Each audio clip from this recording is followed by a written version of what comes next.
And R&J Broadcasting Incorporated is proud to present to you this broadcast on yourliveevent.com.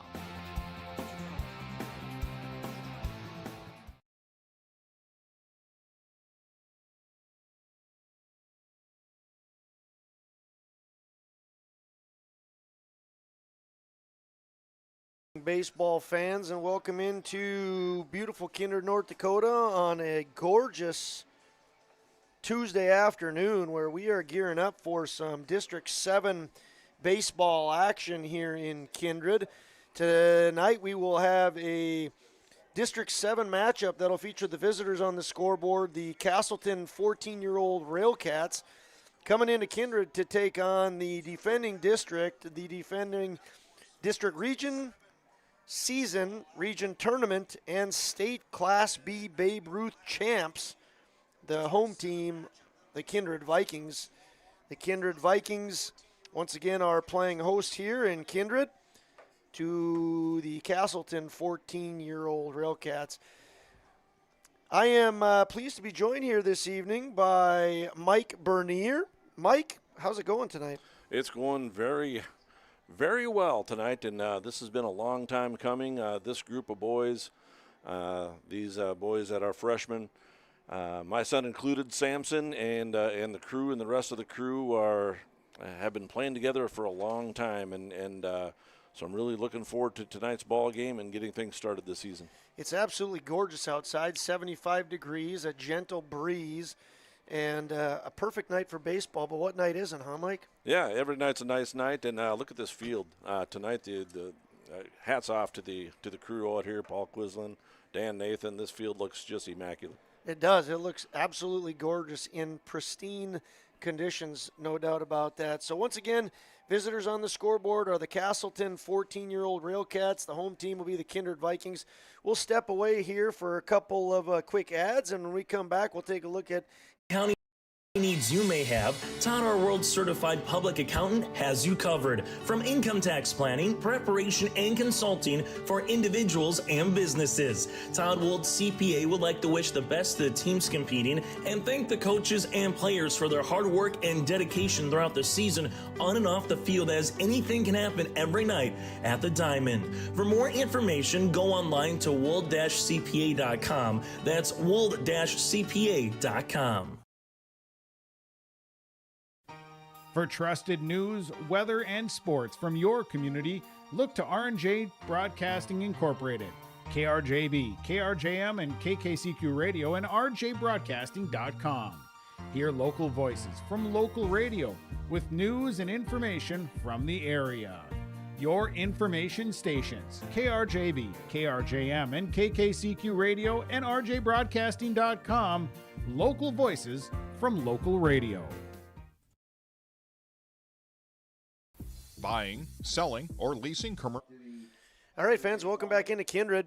Once again, Josh Almaris joined alongside by Mike Bernier, and we're excited to be up in the booth here calling the season opener for the Kindred Vikings.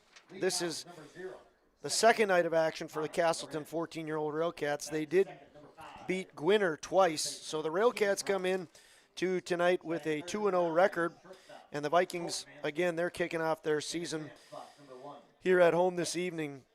We'll start with first the Casselton 14-year-old Railcats. You can see him hitting the line right now. Leading off for the Railcats will be number 0, Connor Lorenz. He plays second base. Batting second will be the first baseman, number 5, Keegan Broughton. Batting in the 3-hole for the Railcats, playing shortstop and wearing number 9 is Colton Mansky. Doing the catching for the Railcats will be number 1, Jack Meyer. Wearing number 12 and playing left field will be Jack Myron. Hitting 6th and playing right field, wearing number 2, will be Jack Dakota. Number 13, the third baseman, Eli Halverson, hits 7th. Number 7, the center fielder, Easton Klein, hits in the 8-hole. Casselton has elected to use an extra hitter. It'll be Soren Pyle. He wears number 10. And then rounding things out will be the pitcher, Carson Mitchell. He wears number 18. Casselton Railcats are coached by Mike McKinnon and Eli Boer. On the Viking side of things, you can see them coming out onto the field. Leading off will be number 21, the pitcher, Jackson Schliemann. Wearing number 14, playing center field, will be Jack Savageau. In the 3-hole will be right fielder number 15, Derek Stone. Trayton Teberg plays first. He's the snowman, wears number 8. Carton Gronwald at shortstop, wears number 3. Alex Iverson, Snake Eyes, catching for the Vikings tonight. T. Girdman will be at third base. He plays right field. Isaac Johnson will be DHing. He wears number 25. He'll be DHing for Jacob Lindemann out in left. And then the 9-hitter for the Vikes will be number 26, second baseman Sam Bernier. Once again for the Vikings, it'll go Schliemann, Savageau, Stone, Teberg, Gronwald, Iverson, Erdman, Johnson, and Bernier. And for the Railcats, it'll be Lorenz, Broughton, Mansky, Meyer, Myron, Dakota, Halverson, Klein, Pyle, and Mitchell. Vikings are coached by Nicholas Eggman and Jeremiah Doctor. Once again, Vikings, the defending state Class B Babe Ruth champions. Last year, they had an impressive record of 28-1. Mike, what are you looking forward to the most for tonight's game? Go ahead. Like I mentioned earlier, this team has been playing together for a long, long time, and it's finally coming to a head tonight to this Babe Ruth season. They've been looking forward to this for years. A little bit different rivalry with the 14s and 15s being split up with Casselton, but always fun to see the blue versus the red, so there should be some excitement with that. National Anthem is going to be going here, and as it is, we'll step away for about 90 seconds. Fargo-Moorhead and surrounding area? From office to retail, industrial to multifamily, commercial land to farmland. As the #1 commercial, sales, and leasing brokerage in the FM region, Goldmark Commercial has the experience and skills to handle all of your commercial real estate and farmland needs with the highest levels of customer service and marketing around. Trust the experts at Goldmark Commercial Real Estate to lead your team to success. Green Earth Landscaping offers a full range of services, including commercial and residential landscape design and installation, maintenance and sprinkler services. From outdoor kitchens to patios, retaining walls, lighting, fine grade, sod and hydroseed, and anything in between, Green Earth Landscaping has you covered, servicing the Fargo-Moorhead area and beyond. For more information, go online to greenearthnd.com. That's greenearthnd.com.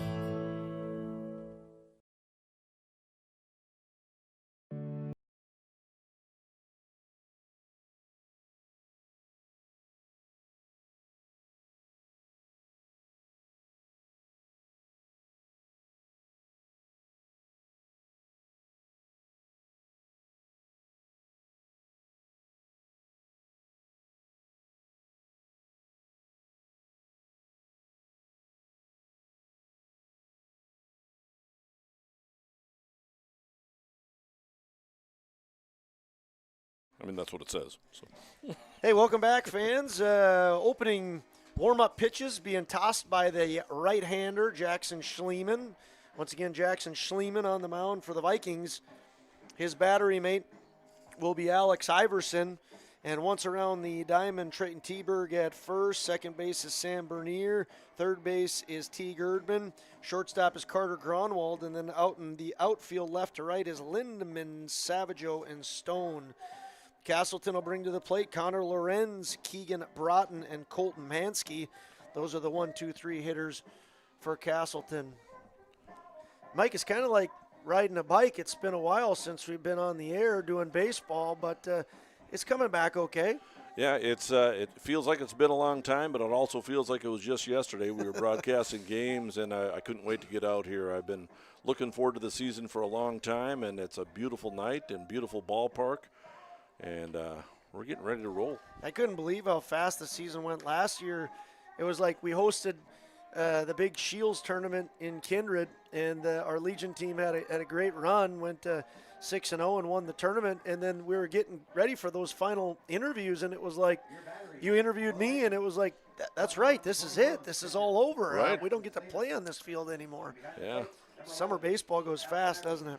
Well, a lot of fun last year, that Legion baseball season, and, of course, the championship Babe Ruth team. And, man, we had a lot of fun out here last year. Well, hopefully this season is much of the same. Like we said earlier, a bad day on the diamond is better than a good day at work. First pitch is swung on and hit to the shortstop. Gronwald fields, throws across, nice and smooth. Connor Lorenz goes after the first pitch. 1 pitch, 1 out for the Vikings. And, of course, I'm running the camera, and I missed that entire play. Oh, okay. We saw Carter field it and throw over to first base. You're just going to have to trust us that Trayton Teberg made the catch over there. Okay, good. Well, you saw the smooth fielding by Gronwald at short. Schliemann, he's a guy that's going to pound the zone, and he showcased that. 1 pitch, 1 strike, and 1 out. Now batting, into the air here, Keegan Broughton. Does T. Erdman have enough room? No, he doesn't. That ball falls foul and out of play. Umpires for tonight, Art Haugen behind the plate and Bob Barkley out on the first base line. Be an 0-1 count here to Keegan Broughton. Broughton plays first and wears number 5. Here's the pitch. Swung on and hit foul over Eli Boer's head over at third base. 3 pitches, 3 strikes for Jackson Schliemann. Gotta love that out of your pitcher, wouldn't you say so, Mike?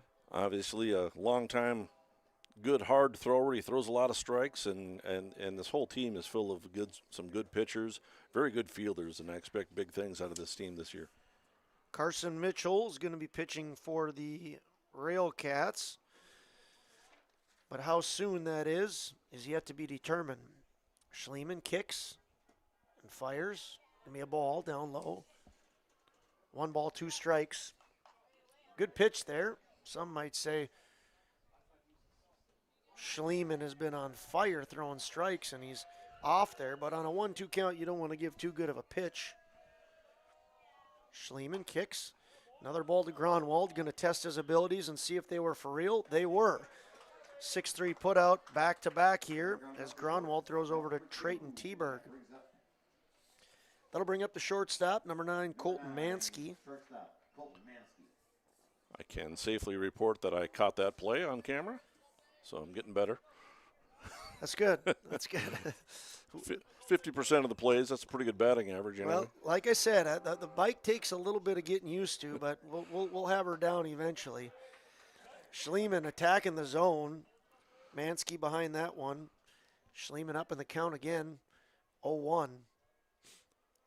Colton Mansky wears number 9. Like I said, he's playing shortstop. This one in the dirt. Nice block there by Iverson. And the count will go to 1-1. Northwest breeze here. Fairly stiff. But it is gorgeous outside. Especially after yesterday with all that smoke in the air. A little off speed there. Curveball. Great pitch by Schliemann. Working ahead in the strike zone and getting ahead of these hitters. Here's the 1-2 inside. Yeah, that's a big deal. The ability to get ahead of your batters and make them hit on your terms is very important as a pitcher. Now Schliemann, as we're talking about it, goes to a full count, 3 balls, 2 strikes. 3 balls, 2 strikes, 2 outs, nobody on. We're just starting things off here, not only tonight, but in the season. Here's the pitch. Swung on, hit to Erdman. Can Erdman copy Gronwald? He does. 3 ground balls for Schliemann. 2 of them go to Gronwald. 1 of them goes to Erdman, and the Vikings put down the Railcats in order. After 1/2 inning of play, the Vikings and Casselton, I'm done. Casselton and the Vikings are 0-0 going into the bottom of the first inning. Fast broadband internet, telephone, and cable TV to residents in this region, including Halstead, Shelley, Neilsville, Climax, Fisher, Bigland, Gentilly in Minnesota, and Hillsborough, Caledonia, Gardner, and Argusville, North Dakota. Serving the area residents since 1904, Halstead Telephone continues to create a bright future for this region using 100% fiber optic technology. Service plans offer flexibility and choices, and there's local support personnel ready to help. Contact Halstead Telephone Company today.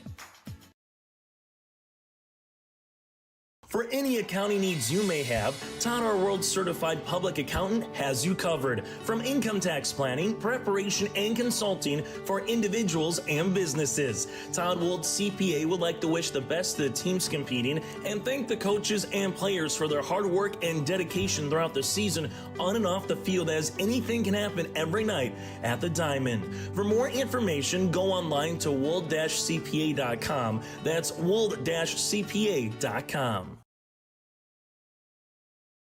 Stay up to date all year long with your live event from our social platforms with X, Facebook, and YouTube. From the latest coaches show to watch game broadcasts back on demand from earlier in the season. Search your live event on YouTube and hit subscribe. Outside the three-point arc. Pick and pop here with Spaeth into the left side corner. Three, good. For the complete and most up-to-date schedule throughout the year, head to our website at yourliveevent.com.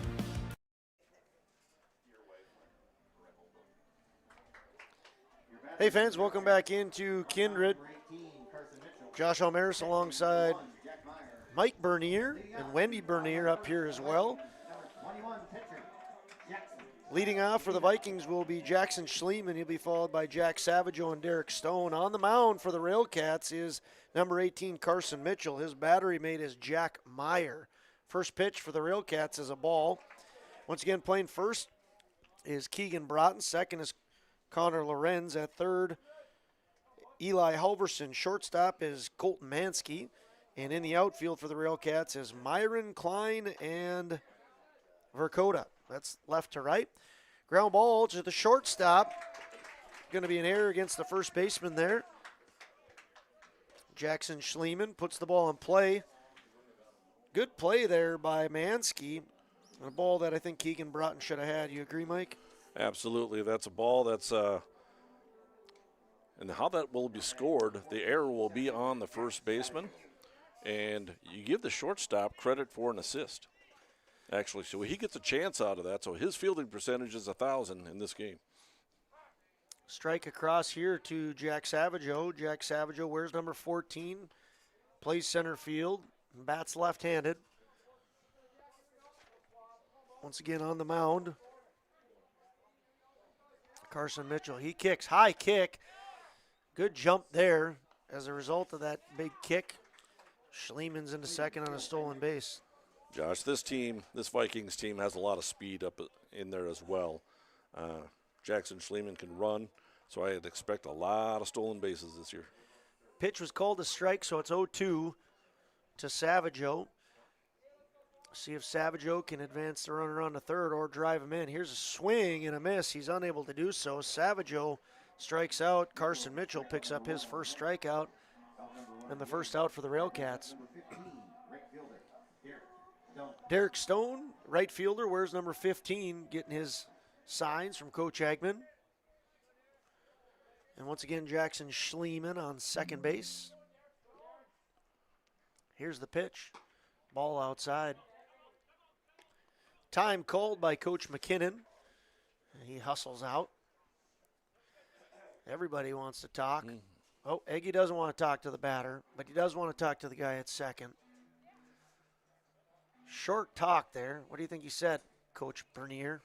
Get a good jump, get your lead, get your secondary lead, and you don't have to run. He's not forced to run in this situation. So if it's a ground ball in front of him, he's got to stay on second base. If it's to his left on the right side of the infield, he's got to take third base. And I think Coach McKinnon was just mentioning to Carson Mitchell to just take your time, pause, and then go. He didn't adjust his big kick. Good take there by Jackson Schliemann. He's got 2 stolen bases. He had a very good jump and stole that base easily. 2-0 count here to Derek Stone. Stone looking to put this ball in play. Infield's back, so anything in the infield other than the pitcher should drive in a run. Worst thing the Vikings could have right now is a strikeout. Mitchell would love a strikeout to pick up second out of the inning here. Carson Mitchell agrees with his battery mate, kicks. Excellent stop there. Run-saving stop by Jack Meyer. Josh, this will be a player to watch this year. Stone can hit the ball. He takes a big old hack, and he can hit the ball hard. 3-1 count to Stone. Mitchell kicks, fires.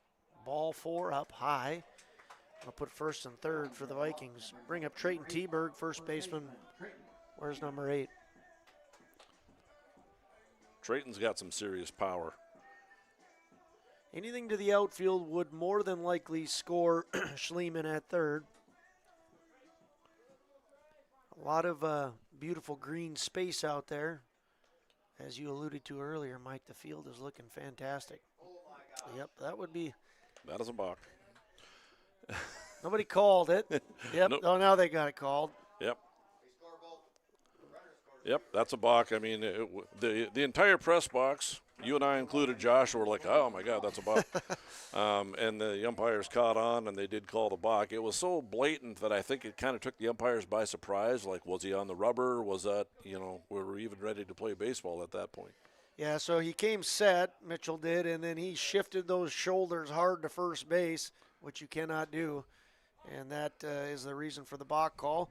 So the Vikings' first run of the season comes as a result of a balk. Jackson Schliemann reached on an air, stole second, stole third, and was balked home. That also moves Stone to second. Teberg drives that one out to center field. Center fielder can't get that. It goes by him, and it's to the fence. Stone comes around, no problem. We'll see how far Teberg goes. Teberg rounding for third. Teberg going to be thrown at third, and the throw is not in time. Head first slide into third for Teberg, and Teberg picks up an RBI triple.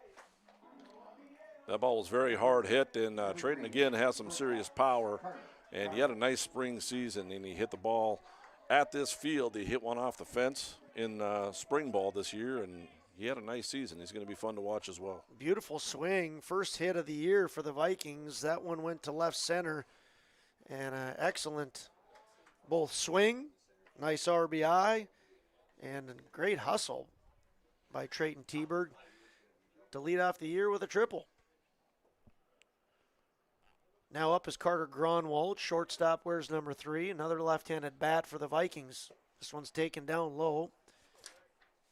Move the count to 2-0. Nice job by Jack Meyer behind the plate. He looks nice and smooth there. He's got a couple of big blocks. That one saved a run. Here's the 2-0. Ball 3 taken high and out. Gronwald, if he can hit it to the right side, will more than likely score Trayton. If he can drive it to the outfield, we'll do the same. Here's the pitch, 3-0, strike. Yeah, you're seeing the third baseman. He's playing even with the bag over there, but everybody else is playing back. So a ground ball past a pitcher should score a run. Carson Mitchell on the mound. Got one strikeout. That's the only out. Here's ball 4 up top.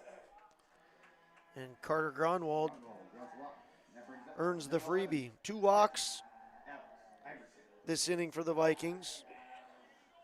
1 error on Casselton. And the excitement so far has been Trayton Teberg's triple. Hard hit ball to left center field.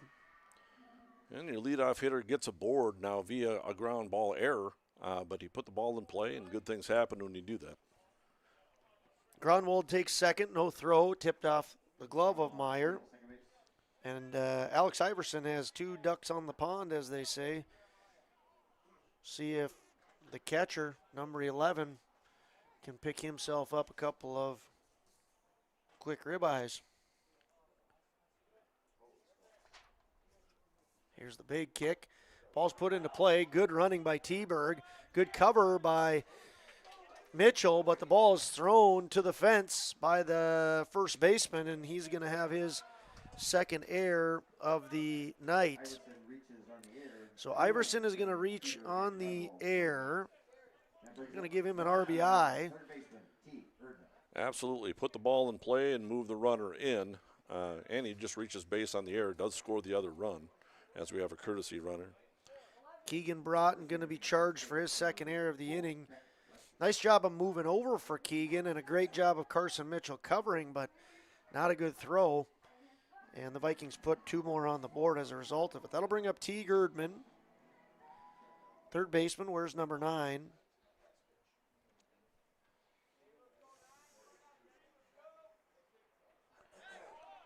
For the starting pitcher, those last 2 runs are going to be unearned. So of the 4 runs he's allowed, only 1 is earned so far, as that should have been the 3rd out right there. 4 runs across for the Vikings on just 1 hit. There have been 2 Casselton errors. The only out was Mitchell striking out Jack Savageau. Another pickoff attempt there at first. And it's Beckett Westby sliding in safely. Carson Mitchell comes set, kicks, and delivers. Ball's in the dirt. Nice stop by Meyer once again. Count goes to 1-0. 1-0 with 1 out here in the bottom of the first. Vikings lead 4-0. Westby on first, running for Alex Iverson, the catcher. And by running, I mean he's taking second. Throw to second's not in time. Going to go out into center field. Westby is going to stay at second base. So Westby going to get the stolen base here. Ball's thrown around there in the infield. But not far enough for Westby to advance on to third. 1-1 with 1 out, as number 11 is at the plate right now. Here's the pitch. Ball outside. That'll move the count to 2-1.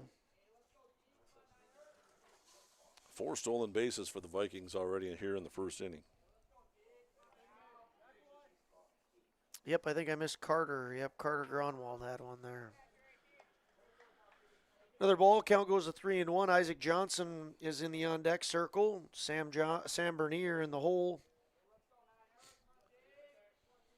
Mitchell kicks and throws that one in the dirt. Again, another stop. Nicely done by Meyer. But unfortunately for Casselton, that's another runner on board for the Vikings. Erdman on first, Westby on second, Isaac Johnson, the DH, up to bat. 1 out, Vikings lead 4-0 here in the bottom of the first inning. Carson Mitchell sets, kicks, and delivers. Throws that one behind Isaac Johnson. I've always had a lot of fun watching Isaac Johnson hit the ball. He uses his hands very well, and he gets the barrel through the strike zone very well, and he oftentimes hits a ball hard and gets himself on base. Do you think cutting his hair is going to affect the way he swings the bat? It could be. He doesn't have that flow to help initiate that big swing. Ball's thrown again out of the zone to the backstop, and both runners advance. Westby to third and Erdman to second. Isaac Johnson used to have a long flow of hair. He hits that one on the ground. Good running by the Vikings. Both runners are going to advance, and Johnson's going to get a 3U putout, but picks up the RBI as teammate Beckett Westby read that fantastically and easily came home. Score now moves to 5-0 in favor of the Vikings. So Isaac grounds out, but credit Westby for getting a great jump and getting your teammate an RBI. Sam Bernier now up to bat. He hits that one to the right side. It's going to fall in front of the second baseman. One hops it over to the first baseman for Casselton, and that put out between Lorenz and Broughton will end things for the Vikings in the first inning. But the Vikings do get 5 runs on just 1 hit. There were 2 Railcat errors, and after 1 inning of play, Vikings lead the Railcats 5-0. Homegrown local radio is now worldwide with 24-hour streaming. Download the RJ Radio app to hear local voices from local radio with KRJB, KRJM, and KKCQ 24 hours a day from anywhere. You can listen to your favorite programs like the RJ Family Morning Show, local news, farm markets, music, high school sports, church services, more from anywhere. KRJB, KRJM, and 96.7 KKCQ is streaming on the RJ Radio app. Download it to your device and take us with you wherever you go. At Enbridge, we're focused on relationships. 23 Canadian First Nation and Métis communities now own an equity stake in Enbridge-Athabasca pipelines. In Minnesota, Enbridge has spent $450 million and counting with Native-owned companies and in wages to tribal members working on Line 3.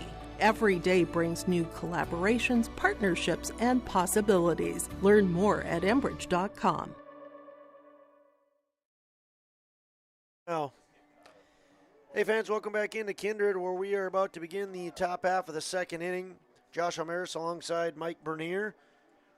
Coming to the plate for the Railcats will be Jack Meyer, Jake Myron, and Jack Dakota. Try to say that quick. Jack coming to the plate for the Casselton Railcats. They're trailing 5-0. Once again, Casselton comes into tonight's game with a record of 2-0. They defeated Gwinner in their only action of the year so far.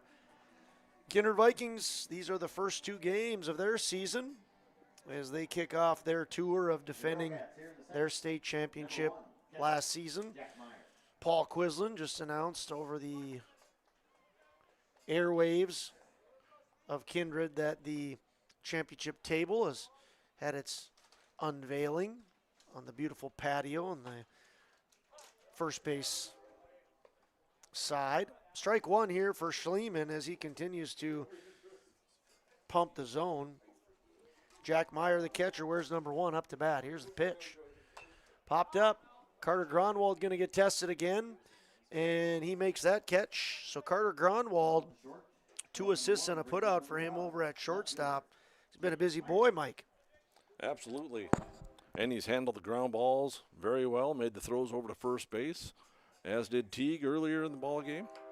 So a lot of strikes, and Schliemann's working ahead of these hitters. Left fielder number 12, Jake Myron, up to bat right now as Schliemann kicks and delivers a strike. Iverson smacks the glove because he dropped that one. Art Haugen, the umpire, says, I don't care, I'm calling that a strike. Sometimes the umpires won't give it to you if you drop it. What do you think of that, Mike? Do you like that? Well, umpires, that one you couldn't have caught, and I don't think you would have gotten the strike call on that one. That one in the dirt. But yeah, it's just, I think it's just kind of human nature. You figure if the catcher couldn't handle the ball on a fastball, well, it probably wasn't a strike then. Yeah, I agree. You got to catch it. Nice pitch there. A little bit in. Count goes to 2-1. Schliemann behind in a rare situation to Jake Myron. Here's a pitch. Strike called on the outside part of the plate. Count goes to 2-2. Schliemann not working from the full ever. He's straight up going from the stretch here. Throws that one in the dirt. Nice block by Ivor. Especially important with 2 strikes to block that ball, so it doesn't go by him on a strike 3 and allow the runner to get to first. Here's the 3-2 pitch. Swung on and fouled. McKinnon off his hands. Yeah, Teague will help him out over there. Little change in strategery by Casselton. McKinnon now at third base doing the third base coaching, and Boer has moved to first. I wonder if they reported that to the umpires. Myron strikes out. Schliemann picks up his first strikeout. And that'll bring up number 2, the right fielder, Jack Dakota.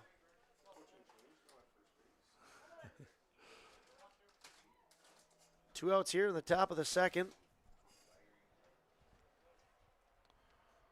Schliemann on the bump. Here's the kick. Ball just a little bit low.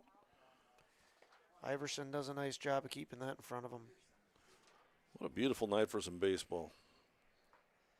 Yep, it sure is. I don't think you could draw up a better day. And the bugs haven't been out in Kindred. It's been some real nice evenings. Minus maybe last night, we said earlier, with the smoke and the wind, it was maybe not super nice yesterday, but we've been spoiled the first couple weeks here of summer. Yeah, the smoke was pretty rough yesterday. You can certainly smell that going into work, and air seemed thick. 2-1 count here to Dakota. Now moves to 3-1 as Schliemann faces maybe some of his first adversity so far this game. 3-1 count, nobody on with 2 outs isn't the craziest of adversity, but he will not want to give away a free ride. Hammers the zone there, and it's 3-2. Jackson Schliemann versus Jack Verkota on the 3-2 with 2 outs in the top of the second. Ball down low, and Verkota wins this one. So Verkota trots to first on the base on balls, and now up will be number 13, third baseman Eli Halverson.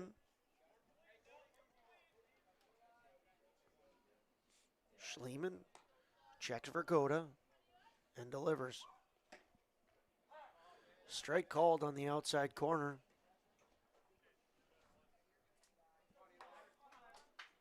Eli looks at Coach McKinnon. Steps into the box. Schliemann gets his sign from Ivor. Checks the runner at first for Verkota. And here's the pitch. Ball. Count goes to 1-1. Vikings lead 5-0 here in the top of the second. Vikings scored 5 runs in the bottom of the first on just 1 hit. There were 2 Casselton errors, 2 walks. Ball outside. Big hit so far of the game came out the bat of Trayton Teberg, a triple. 2-1 count, 2 outs here. Here's the pitch. Swung on, popped up to the right side. Moving over and making the catch is Sam Bernier. And that'll retire things here in the bottom of the second inning. So in the top of the second inning, in the top half of the second inning, the Railcats get no runs on no hits. They leave 1 runner on base, and there were no Viking errors. After 1.5 inning of play, the Vikings lead 5-0. Selling or leasing commercial real estate or farmland in the Fargo-Moorhead and surrounding area? From office to retail, industrial to multifamily, commercial land to farmland. As the #1 commercial sales and leasing brokerage in the FM region, Goldmark Commercial has the experience and skills to handle all of your commercial real estate and farmland needs with the highest levels of customer service and marketing around. Trust the experts at Goldmark Commercial Real Estate to lead your team to success. Green Earth Landscaping offers a full range of services, including commercial and residential landscape design and installation, maintenance and sprinkler services. From outdoor kitchens to patios, retaining walls, lighting, fine grade, sod and hydroseed, and anything in between, Green Earth Landscaping has you covered, servicing the Fargo-Moorhead area and beyond. For more information, go online to greenearthnd.com. That's greenearthnd.com. Hey fans, welcome back into Kindred as we move to the bottom half of the second inning. On the mound for the Railcats once again is Carson Mitchell. He's working to Jack Meyer, his battery mate. For the Vikings in the bottom of the second, they'll go back to the leadoff man, Jackson Schliemann, then Jack Savageau and Derek Stone. Schliemann takes a ball inside. He led things off with a ground ball to the shortstop. First baseman dropped it. Schliemann then went on to steal second, steal third, and then scored on a balk. Here he hits the ball to the second baseman. Second baseman fields it nicely and throws over to first. Once again, the first baseman drops the ball. So for the second consecutive time, Schliemann is going to reach on an error to Keegan Broughton. Nice play there by Connor Lorenz to move to his right, field it, and get rid of it. But the Railcats couldn't complete the play. Well, I fully expect Schliemann to be off to the races once again, and he's getting on base. He doesn't get credit for any hits. The pitch out is thrown and to no avail as Schliemann easily slides into second base. Jack Savageau took the ball. Savageau struck out in his first at-bat. Schliemann, a man of consistency, we'll say. Strike taken by Savageau. Schliemann reached on an error by the first baseman in the first. Stole second, stole third. He reached on an error by the first baseman in the second, stole second, and will he steal third? Here's the pitch in the dirt. Nope, he's going to take it on a pass ball, a wild pitch instead. Count's going to go to 2-1 for Jack Savageau. It's a sign of a good team. You take advantage of the bases and the outs that they give you. If you give this team 4 or 5 outs, as with any team, pretty much at any level, you're going to score some runs. That's absolutely right. 3-1 is the count now to Jack Savageau. Derek Stone on deck, Trayton Teberg in the hole. Only 1 hit this game so far. Came from Trayton Teberg. As Savageau drops the bat and moves on to first with the base on balls. He won himself a high five from his first base coach, Jeremiah Doctor. First and third here for the Vikes. Nobody out in the bottom of the second. Derek Stone, the 3-hitter, at the plate. Here's the pitch. Nice block by Meyer. Keeps runners at first and third here. Everybody looks at Coach Eggman. See if he puts Savageau in motion here. Here's the pitch by Mitchell. Savageau does go. Bunt down. It's going to be a little safety squeeze. Fielded by Mitchell, but thrown over Meyer's head. And, excuse me, that means that Jackson Schliemann is going to score. Savageau is going to move all the way to third. And Stone with the bunt RBI. Bunt single? I think it'd be a bunt fielder's choice, I think he's a fielder's choice. Stone reaches on a fielder's choice, but does get credit for a run batted in, and Schliemann comes across to score his second run of the game. Going to be a pitching change here for the Railcats. We'll step away as they do. It's going to be runners on first and third. Stone at first, Savageau at third. Vikings lead 6-0 in the bottom of the second inning with nobody out. We'll step away for about a minute, and we'll have for you the changes when we come back.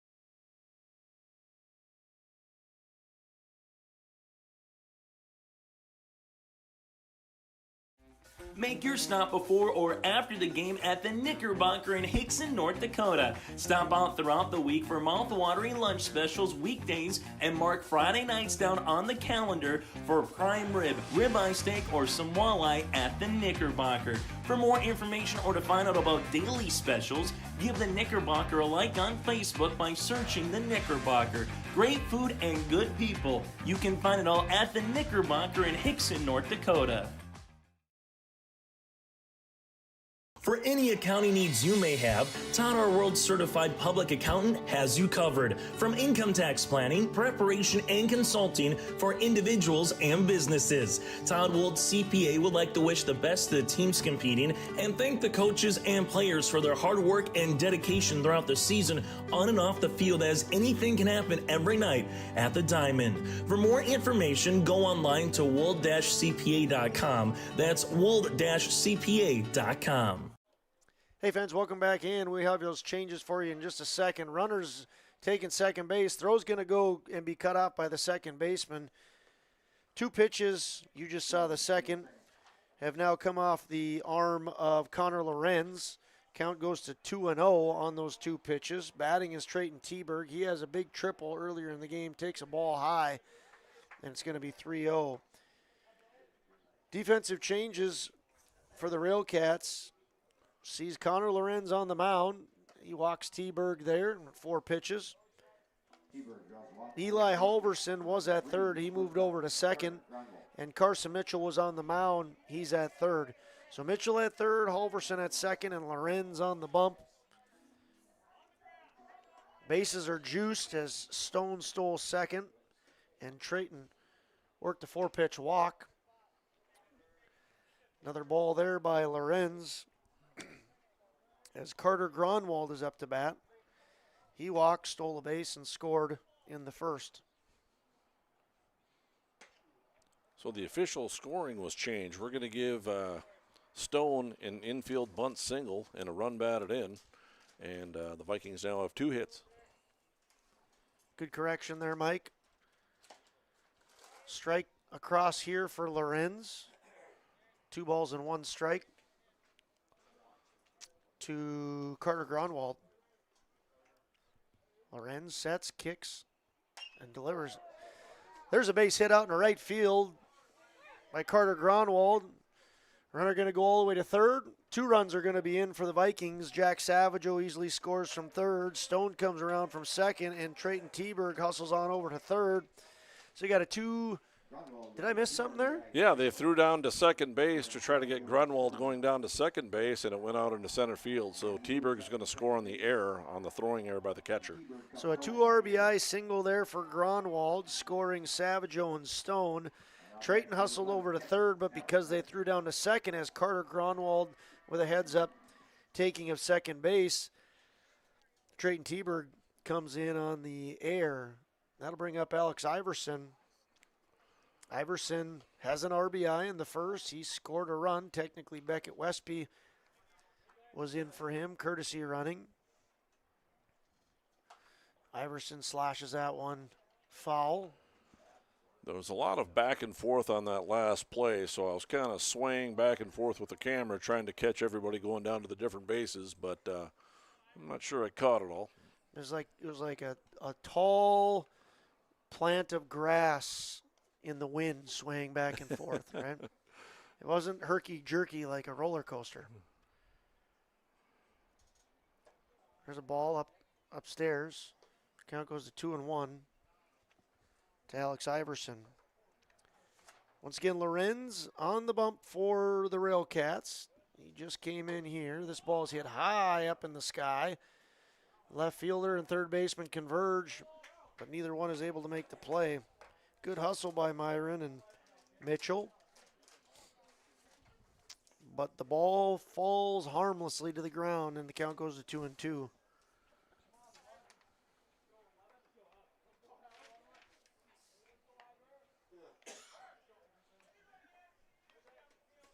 Lorenz looks in, sets, checks second, slide kicks, and this ball is hit down the line again, foul. Some young men over there on their phone didn't see it coming. Maybe startled them a little bit. Maybe startled them similarly to our wonderful groundskeeper startling us in the coach's office this morning. He's a man that does great work on the field, but has a trick up his sleeve every now and then. This ball is hit out to left field. That's going to fall for a base hit, and sending good run in there by Gronwald, running hard through third. Coach Aggie held him up last second. And Beckett Westby going to thank Alex Iverson for getting on base 2 times, because that brings him back into the game. Yeah. T. Girdman up to bat right now. Go ahead. Yeah, you can courtesy run for the pitcher and the catcher. T. Girdman walked in the first inning. Third baseman for the Vikings. They lead now 9-0. No run was scored, so there's no change in score there. That pitch was thrown behind T. Girdman as Westby steals second.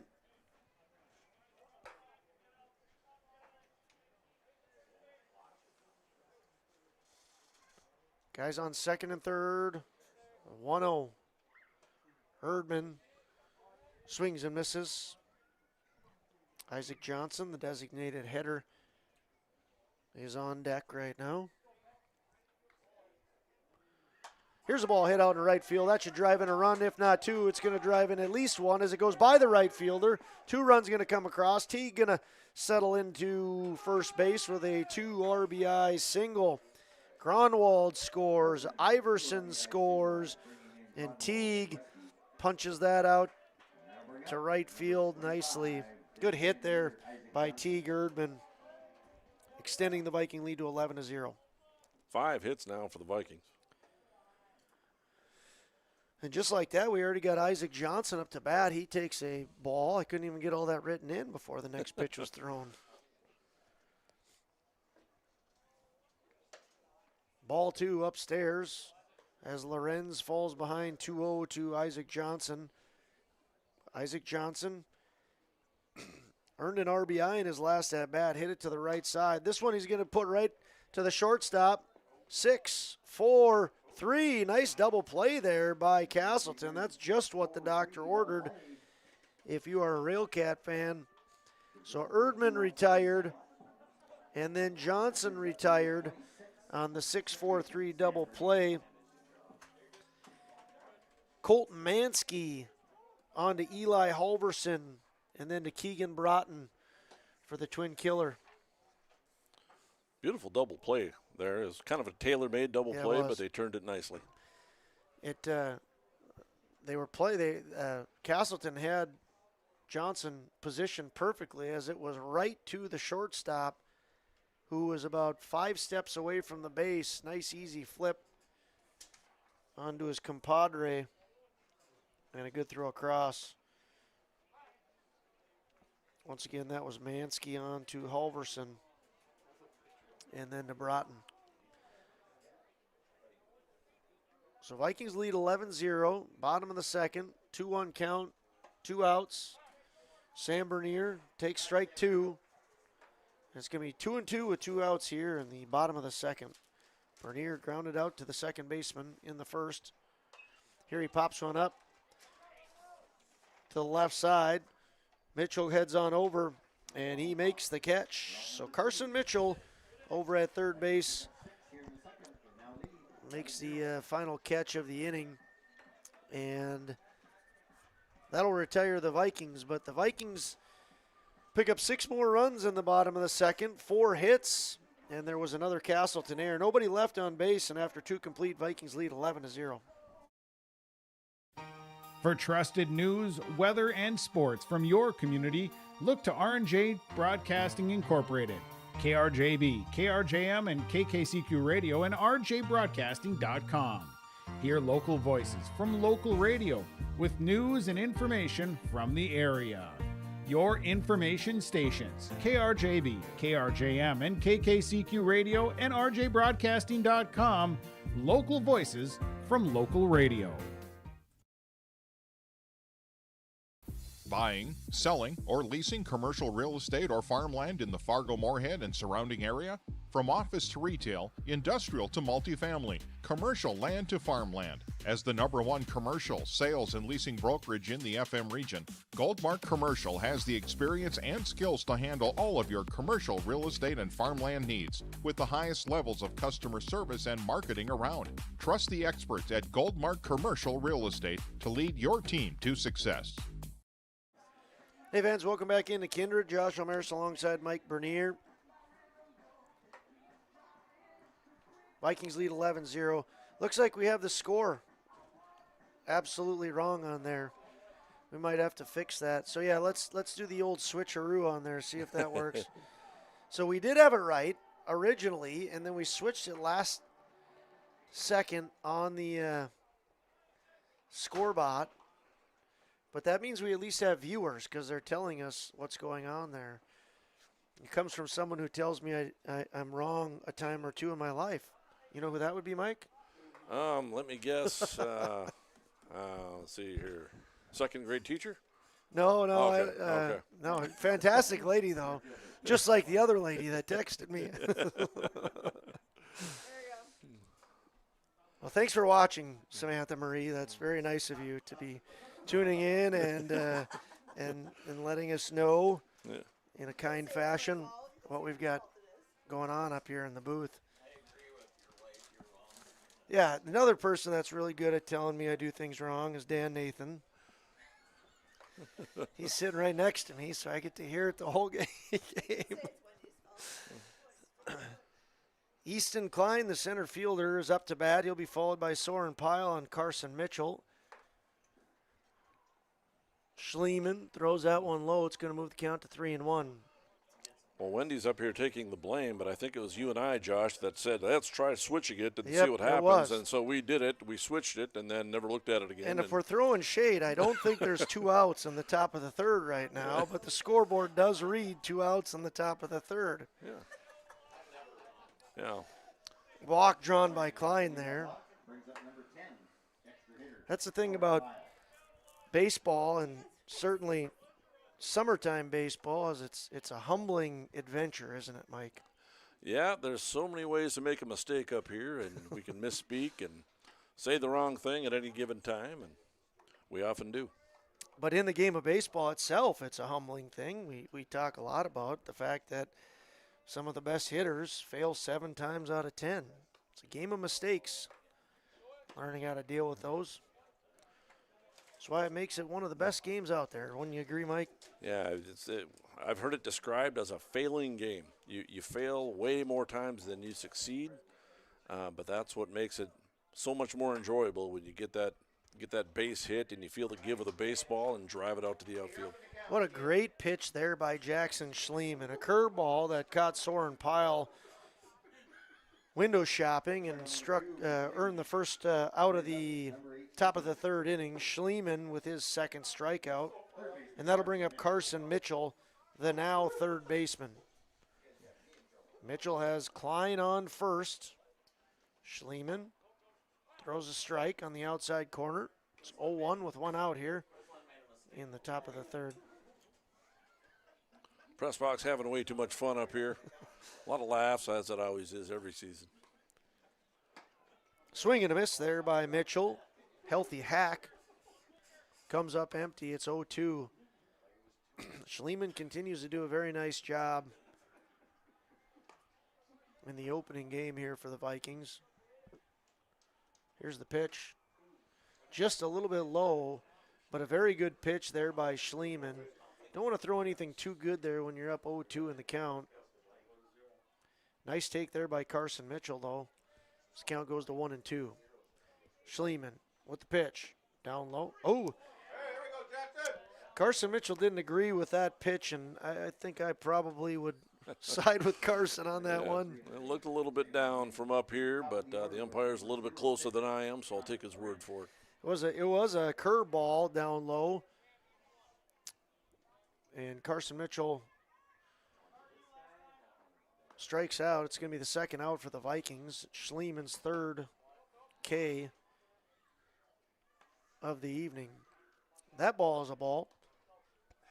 Connor Lorenz, the pitcher, wears number 0 now up to bat.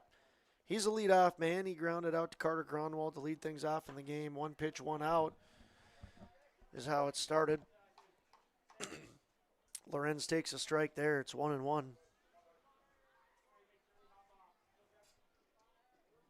Once again, Easton Klein on first for the Railcats. There's a strike. Upper part of the zone there by Schliemann. The count goes to 1-2. Runner on first base, down by 11 runs. I wouldn't expect him to be taking off anytime soon. And Schliemann doing a good job of just locking in here to the plate. This one's hit on the ground. And foul. Staying alive, Connor Lorenz is. Count remains 1-2.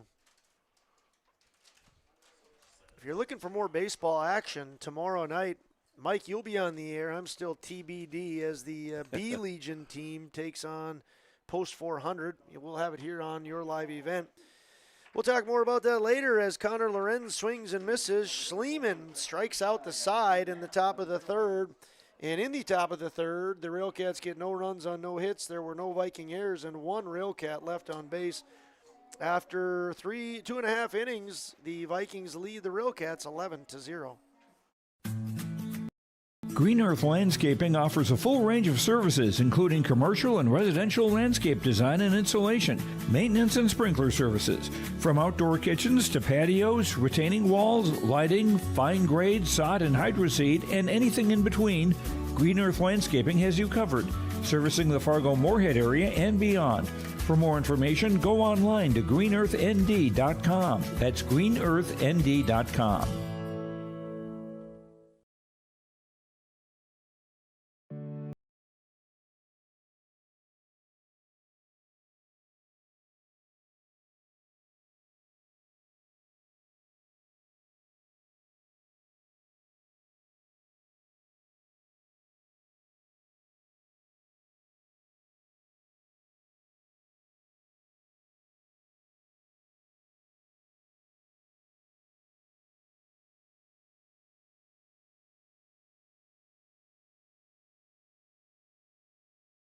Halstead Telephone Company delivers fast broadband internet, telephone, and cable TV to residents in this region, including Halstead, Shelley, Neillsville, Climax, Fisher, Bigland, Gentilly in Minnesota, and Hillsborough, Caledonia, Gardner, and Argosville, North Dakota. Serving the area residents since 1904, Halstead Telephone continues to create a bright future for this region using 100% fiber optic technology. Service plans offer flexibility and choices, and there's local support personnel ready to help. Contact Halstead Telephone Company today. Hey, baseball fans, welcome back into Kindred. Jackson Schliemann leading things off here for the third straight time. Hits one high and far down the right field line, but foul as the right fielder gave chase, Jack Dakota, and he was unable to come up with it. Schliemann, you talk about a leadoff man. He has led off in the first, the second, and the third. Reach on an air in both of his at-bats. This one's going to go out to shallow left field and fall right in the midst of the Bermuda Triangle. That's what they call a Texas leaguer there, Mike. Absolutely. It's nice to see Jackson get his first hit of the season out of the way. He reached base both times on an error, on a fielding error by the first baseman, but he scored a couple of runs. He's stolen some bases, and expect him to run again here. Maybe not up 11 runs. Shows the diversity of his hitting ability. He just fouled one off deepish right field. Then he drops one in shallow left field. He's hit the ball to the shortstop, and he's hit the ball to the second baseman. He can go a little bit anywhere on the field. Lorenz throws that one high. It's ball 1-0. Jackson can hit the ball, and this guy up at the plate, Mr. Savageau, can hit the ball. That little bat wiggle, he's been doing that for years. He swings and falls that one back. Savageau struck out in the first, walked in the second, and scored a run. Count goes to 1-1. Schliemann on base, Savageau up to bat, Stone on deck. And then T-Berg in the hole. This pitch is going to sail high. 2-1.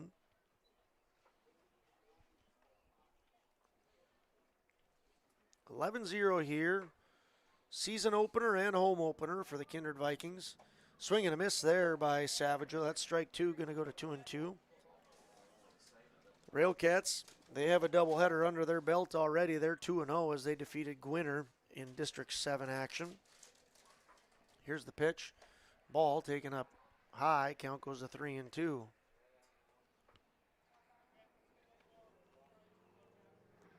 First time many of our viewers maybe have seen the upgraded turf here in Kindred. This ball's hit out to left center field.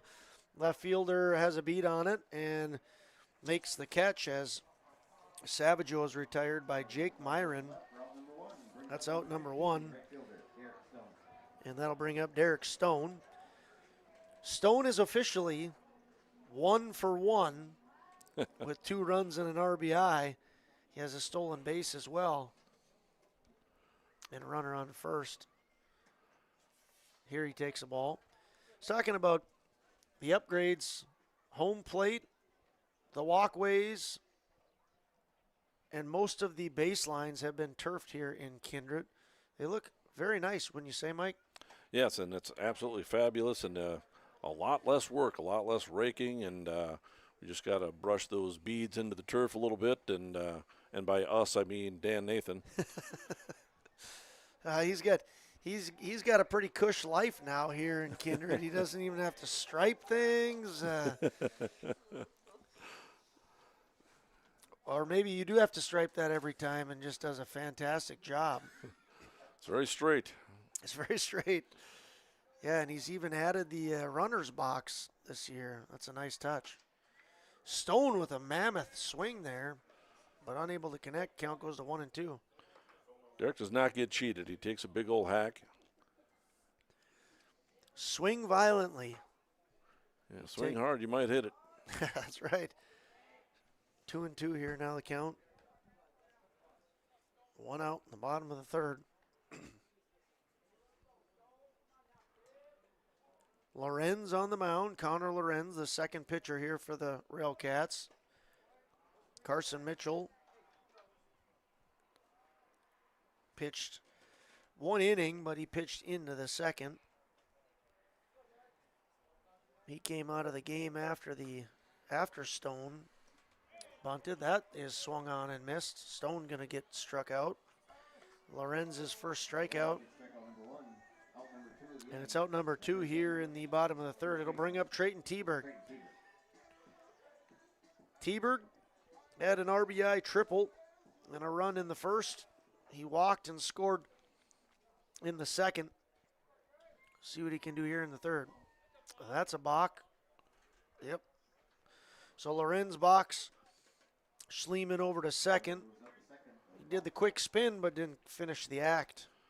Only way you can do that is if you step back. We're running out of things for Schliemann to advance on bases with. He's stolen bases, wild pitches, and now a balk. Well, that's 2 balks now he's advanced on. He Right, scored the run, yeah. Yeah, so we're missing a pass ball. Yeah, so he can hit the ball everywhere, and then he can advance on the bases in a variety of ways. Nice block there by Meyer. As the count's going to go to 1-1. Well, we're going to name a player of the game and a connection of the game. Maybe a spoiler alert here, but I would say one of the connections of the game was the ball that came off the bat of Teberg in the first inning. But that time, Trayton swung through it, did not connect. Moves the count to 1-2. That was the pass ball you just called for, by the way. Schliemann advances to third on a pass ball. They're calling it a pass ball. That ball is... I thought it was in the dirt, but I don't know. No, I think... No, was it in the dirt? I think it was... We're calling a pass ball. Well, there you go. Show the diversity of Schliemann's skills there. I looked into my crystal ball, and he's going to advance on that pass ball. Yeah. That ball's thrown behind Teberg and moves count to 3-2. 3 balls, 2 strikes, 2 outs, bottom of the third. Connor Lorenz kicks and delivers. That ball's hit hard down the line and about a foot foul over the head of Schliemann. I tell you what, with Trayton Teberg at the plate and you're a runner on third base and you're getting your secondary lead, you got to be very careful because Trayton can hit one very hard right at your face and got to make sure you're in foul territory and that you're protecting yourself over there because he could turn on the ball quickly. He takes that one for ball 4, which seems appropriate to what you said there, Mike. He smashes a ball down the left field line on 3-2. It's just a little bit foul, and the pitcher doesn't want to give him too good of a pitch after that. And that'll bring up Gronwald. Trayton Teberg takes second. Gronwald walked and scored in the first, got a single, and hit 2 guys in the second. 2 RBI single in the second, and then he ended up scoring. So he's 1 for 1 with 2 runs scored, 2 RBIs, and a stolen base. Chance for 2 more RBIs here for Gronwald on the 0-2. This ball's hit high out in the right field. Second baseman and center fielder, neither one of them is able to come up with that. I thought that ball Dakota was going to have, but it fell in between Easton Klein and Eli Halverson. I think we got to give that a hit there, Mr. Bernier. I think you're right. I think that as a pitcher and as a coach, you're thinking, hey, you got to have an out there, but nobody really made a fielding error, so you have no choice but to call it a base hit and give Carter his third and fourth run batted in. Yeah, he's got 4 RBIs tonight, 2 hits, 2 runs scored, and now up will be Alex Iverson. He's scored twice. He takes ball 2. How did Alex get on his second time? The first time was an error. Oh, yeah, sorry, I have it there. That's what it means when you circle one base. You got it on a base hit, right? So Alex Iverson, 1 for 1. 1 for 2 with an RBI and 2 runs scored. Here he hits a high fly ball. We'll see if Mitchell can get there. He cannot. That ball is hit just a little bit foul and out of play.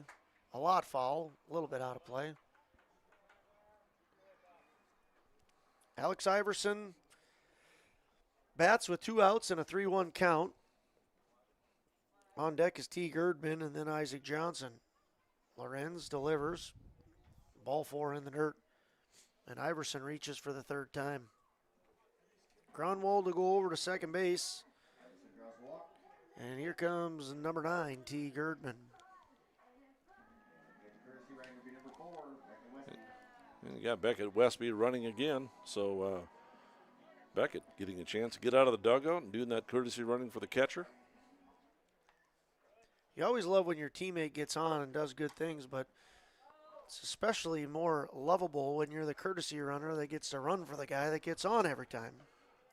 Absolutely. Beckett Westby has been involved in every one of the 3 innings, thanks to Alex Iverson. T. Girdman walked in the first, and he had a 2 RBI single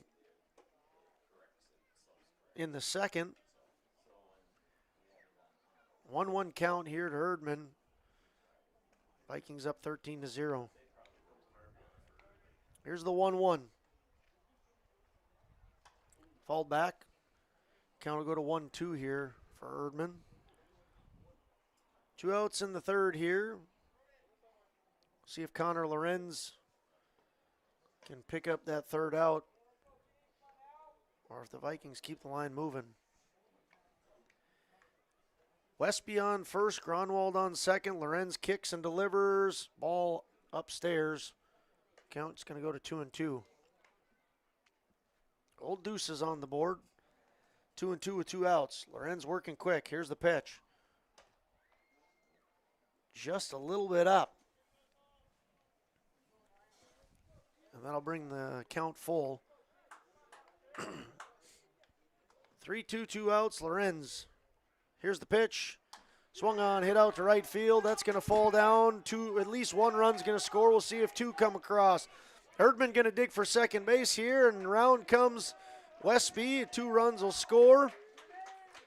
Gronwald scores easily from second. Westby all the way from first. And Erdman will slide into second with a 2 RBI double. So we got Erdman stepping to the plate thinking if old Gronwald can get 4 RBIs, I might as well do it as well.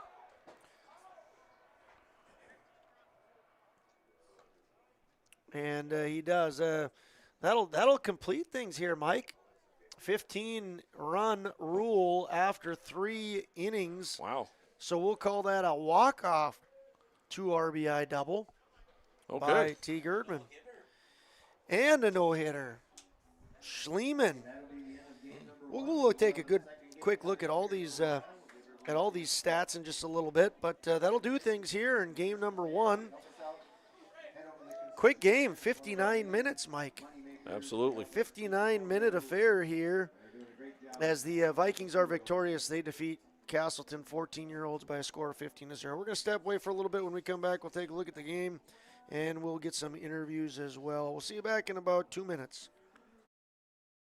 For any accounting needs you may have, Todd, our world certified public accountant, has you covered. From income tax planning, preparation, and consulting for individuals and businesses. Todd Wold CPA would like to wish the best to the teams competing and thank the coaches and players for their hard work and dedication throughout the season on and off the field, as anything can happen every night at the Diamond. For more information, go online to wold-cpa.com. That's wold-cpa.com. Stay up to date all year long with your live event from our social platforms with X, Facebook, and YouTube. From the latest coaches show to watch game broadcasts back on demand from earlier in the season. Search your live event on YouTube and hit subscribe. Outside the three-point arc. Pick and pop here with Spaeth into the left side corner. Three, good. For the complete and most up-to-date schedule throughout the year, head to our website at yourliveevent.com. Homegrown local radio is now worldwide with 24-hour streaming. Download the RJ Radio app to hear local voices from local radio with KRJB, KRJM, and KKCQ 24 hours a day from anywhere. You can listen to your favorite programs like the RJ Family Morning Show, local news, farm markets, music, high school sports, church services, more from anywhere. KRJB, KRJM, and 96.7 KKCQ is streaming on the RJ Radio app. Download it to your device and take us with you wherever you go. At Enbridge, we're focused on relationships. 23 Canadian First Nation and Métis communities now own an equity stake in Enbridge Athabasca Pipelines. In Minnesota, Enbridge has spent $450 million and counting with Native-owned companies and in wages to tribal members working on Line 3. Every day brings new collaborations, partnerships, and possibilities. Learn more at Enbridge.com. Buying, selling, or leasing commercial real estate or farmland in the Fargo-Moorhead and surrounding area? From office to retail, industrial to multifamily, commercial land to farmland. As the #1 commercial sales and leasing brokerage in the FM region, Goldmark Commercial has the experience and skills to handle all of your commercial real estate and farmland needs with the highest levels of customer service and marketing around. Trust the experts at Goldmark Commercial Real Estate to lead your team to success. Green Earth Landscaping offers a full range of services, including commercial and residential landscape design and installation, maintenance and sprinkler services. From outdoor kitchens to patios, retaining walls, lighting, fine grade, sod and hydroseed, and anything in between, Green Earth Landscaping has you covered, servicing the Fargo-Moorhead area and beyond. For more information, go online to greenearthnd.com. That's greenearthnd.com. Hey fans, welcome into Kindred, joined here by starting pitcher and offensive, one of the main men for the team, Jackson Schliemann. Jackson, first game of the year, beautiful field. How much fun was it getting onto the diamond here to kick things off this summer? It's a lot of fun. It's always fun beating Casselton 15-0, so, just fun to be out here on this nice day, I guess. Did you miss being in school, or were you happy to be out on the baseball diamond? I'd say I'm more happy to be out on the baseball. Okay, you had to think about that, though, huh? Jackson, you threw a no-hitter tonight, 3 innings pitched. You only walked 2 guys, no runs, no hits. What was working for you on the mound tonight? I'd say early, just my fastball was feeling good, and then kind of dialed in my curveball later in the game, just help with the defense, too. No errors, so. Jackson, you're a great player. You do a lot of phenomenal things. You pitched well. You stole the bases. You got around the bases in so many different ways. But could you have ever envisioned yourself leading off every single inning and scoring a run in every inning in this game? I guess I didn't really expect that to happen, but, whatever comes works, I guess, and I'm happy I got to score every time. So good. Well, congratulations on the win, Jackson. Thanks for coming up, and keep it rolling. All right, thank you. Wold CPA would like to wish the best to the teams competing and thank the coaches and players for their hard work and dedication throughout the season on and off the field, as anything can happen every night at the Diamond. For more information, go online to wold-cpa.com. That's wold-cpa.com. For trusted news, weather, and sports from your community, look to R&J Broadcasting Incorporated. KRJB, KRJM, and KKCQ Radio and RJBroadcasting.com. Hear local voices from local radio with news and information from the area. Your information stations, KRJB, KRJM, and KKCQ Radio and RJBroadcasting.com. Local voices from local radio. Buying, selling, or leasing commercial real estate or farmland in the Fargo-Moorhead and surrounding area? From office to retail, industrial to multifamily, commercial land to farmland. As the #1 commercial sales and leasing brokerage in the FM region, Goldmark Commercial has the experience and skills to handle all of your commercial real estate and farmland needs with the highest levels of customer service and marketing around. Trust the experts at Goldmark Commercial Real Estate to lead your team to success. Hey fans, welcome back into beautiful Kindred here tonight. Josh Almaris alongside Mike Bernier. I want to welcome you into the postgame show sponsored by Todd Wold, CPA, for any accounting requisitions from income tax planning, preparation, and consulting for individuals or businesses. Go online to wold-cpa.com. Once again, wold-cpa.com for any individual or business looking for some tax planning, preparation, or consulting. I want to give a closed circuit shout out to Todd Wold, recently celebrated his birthday. Happy birthday, Todd Wold, and thanks for your sponsorship on your live event. Quick look at the stats here tonight as Casselton fell to the Vikings by a score of 15-0.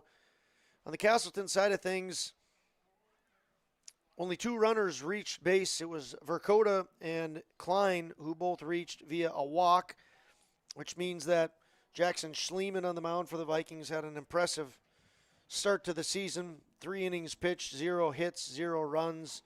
He did walk 2. He struck out 4. So Schliemann will be named our Enbridge Energy Player of the Game. Enbridge, life takes energy. Enbridge, energy for life. Enbridge.com for career opportunities is the place you want to visit for that. Once again, Jackson Schliemann, the Enbridge Energy Player of the Game. He no-hit Casselton, and at the plate he went 1 for 3, scoring 3 runs in this affair. Also for the Vikings, we'll go down the line here. Jack Savageau was 0 for 2 with a walk. Stone was 1 for 2 with 1 walk and an RBI. T-Berg, he was 1 for 1, 3 runs scored. He had 2 walks and an RBI. Carter Gronwald was 2 for 2 with 3 RBIs. He also had a walk. He scored 3 runs. Alex Iverson, 1 for 2 with a run scored, 2 RBIs. T. Girdman was 2 for 2 with 4 RBIs. Gronwald also had 4 RBIs. I said that wrong. So Gronwald 2 for 2 with 4 RBIs. Erdman 2 for 2 with 4 RBIs. Isaac Johnson was 0 for 1, but he did have an RBI. And Sam Bernier was 0 for 2. A lot of offensive prowess shown by the Vikings here tonight. Speaking of offensive prowess, we're going to award the connection of the game, sponsored by HTC. Discover local reliability you can trust. Hallstone Telephone Company. It's how to connect. Check out halstedtel.com. That's HALSTADTEL.com. Connection of the game is going to be Trayton T-Berg in the first inning. His triple kind of set the precedence. The Vikings were already up 2-0, but there was 1 out. They were up 1-0 at that time. But there was only a guy on second with 1 out, and Trayton T-Berg smashed that ball out to left center field, picking up an RBI and then scoring soon thereafter. So congratulations to Trayton T-Berg for the connection of the game. Once again, discover local reliability you can trust. Halstead Telephone Company. It's how to connect. I want to thank everybody for tuning in to the Todd Wold CPA postgame show. One more wrap on today's affair. Once again, the Vikings are victorious by a score of 15-0. they will improve to a record of 1-0, game number 1 for them. The Casselton 14-year-old Railcats will drop to 2-1. I'm going to step away for just a little bit. And when we come back, we'll have the second game. We'll just hit the ads here and stay on this broadcast. This game only lasted 59 minutes. 59-minute burner there. As once again, Vikings are victorious 15-0. We'll step away and we'll come back in probably, I'd say about 20 minutes. We'll have the starting lineups and get ready for game number 2. A non-counter here in District 7 Babe Ruth action. See you back in about 20. Green Earth Landscaping offers a full range of services, including commercial and residential landscape design and installation, maintenance and sprinkler services. From outdoor kitchens to patios, retaining walls, lighting, fine grade, sod and hydroseed, and anything in between, Green Earth Landscaping has you covered, servicing the Fargo-Moorhead area and beyond. For more information, go online to greenearthnd.com. That's greenearthnd.com.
Halstead Telephone Company delivers fast broadband internet, telephone, and cable TV to residents in this region, including Halstead, Shelley, Neillsville, Climax, Fisher, Bigland, Gentilly in Minnesota, and Hillsborough, Caledonia, Gardner, and Argusville, North Dakota.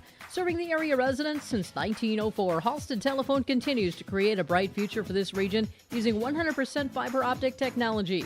Service plans offer flexibility and choices, and there's local support personnel ready to help. Contact Halstead Telephone Company today.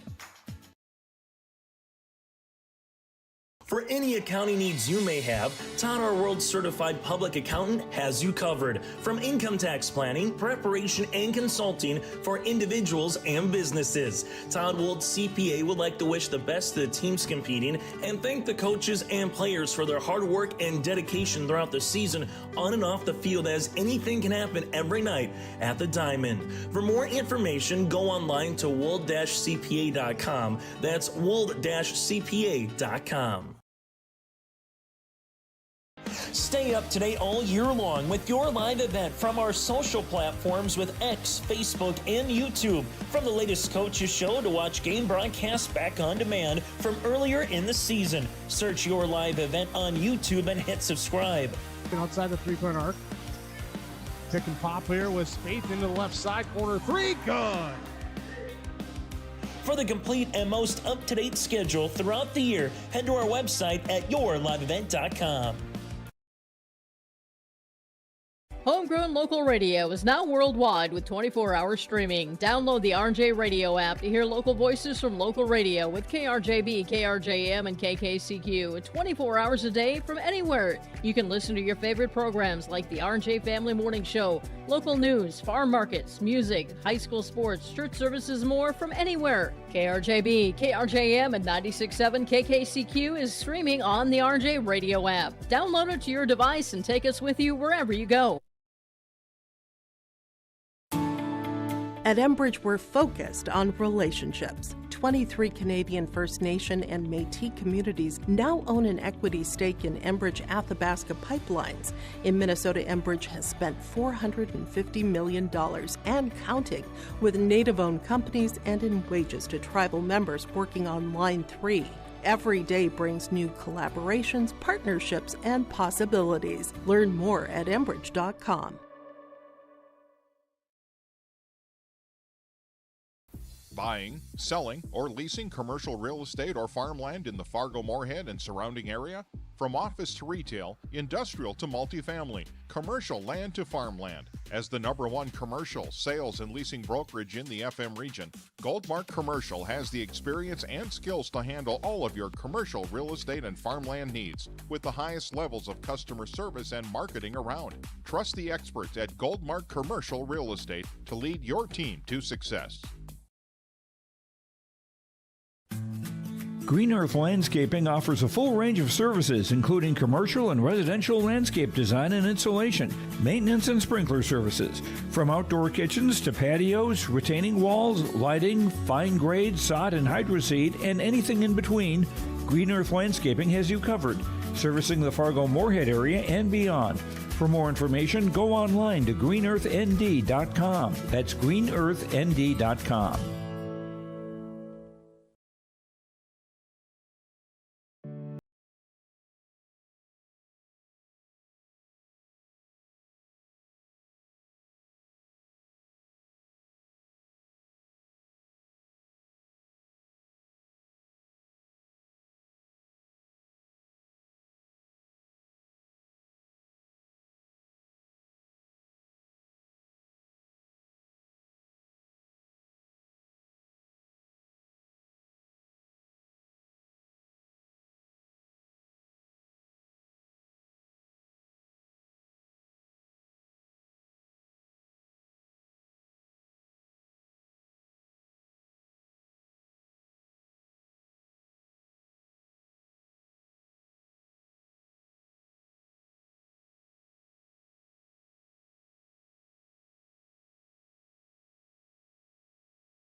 And welcome back. We're getting ready for another game of baseball. We'll take the second game of this doubleheader. It's a non-counter matchup. The Kindred Vikings taking on, once again, the Casselton Railcats. I'm Mike Bernier, along with Wendy Bernier. Josh Almeyers is up here as well, and he's got his young son up here, and we're getting ready for another game of baseball. Sure do. Old Teddy here he's in a great mood, whining a little bit, but he wants to watch a show and just doesn't understand that the show might be the show on the field here. Yep.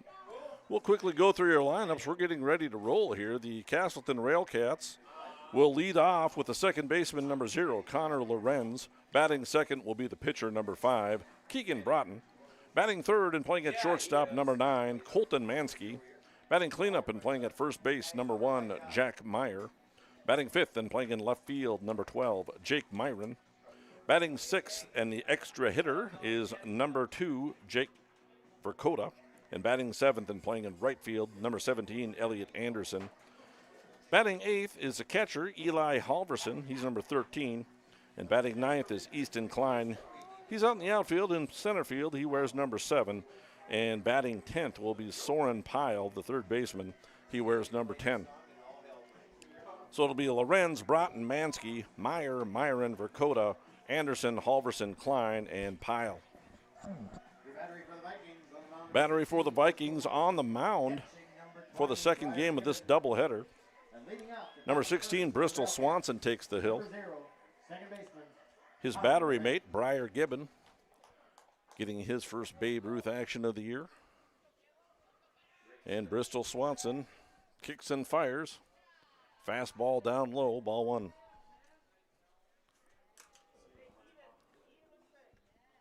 It's always exciting to watch some good baseball, especially when I haven't seen a whole lot of Bristol or Briar get to play. We covered one of their 13-year-old games last year on your live event, and Briar Gibbon had a heck of a year. He was batting like 600, and he had a phenomenal interview up here talking about how good his mom is at hitting, and didn't maybe give his dad the respect that he deserved. But he's a fun kid to talk to, that's for sure.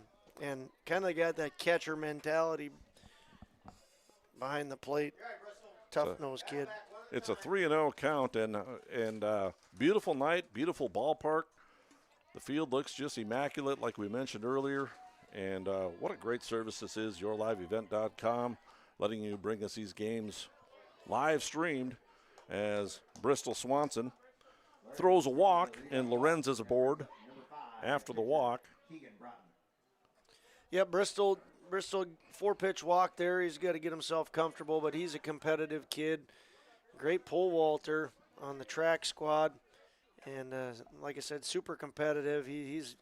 I would assume he's going to dial it in here and figure it out. But a little bit different when you're playing Babe Ruth than 13-year-olds, and maybe a little bit higher pressure situation for him than maybe what he's used to. We'll see how he handles this. The batter is Keegan Broughton. Runner goes. Here's a high pop-up into foul territory. Isaac Johnson gives chase, and he makes a nice running catch in foul territory. Isaac Johnson got a nice jump on that, and he took a good route to that ball. He was going a little bit astray, but then he picked up the ball, and then he darted right to where that ball was going to land in foul territory, and he made the catch. Yeah, he was playing in, and it was a high fly ball back into his right, and he did a nice job there of scooting on over. Not an easy catch to make from the position that he was playing with him being in, so big catch there. Oh, nice pick move there by Bristol, and look at that, Bristol. Great job of, first of all, throwing a strike, and now coming back, he's got another quick out. Yeah, he picks off the runner. The runner Lorenz just didn't get a good jump back to the bag, and Swanson picks him off, and Trayton Teberg applies the tag, and there's quickly 2 outs, so that walk is quickly erased. Thanks for the gentle reminder, too, Mike. I'm on camera as well. I'm not just here doing color. So he had him picked, and it was a pick by a long shot there.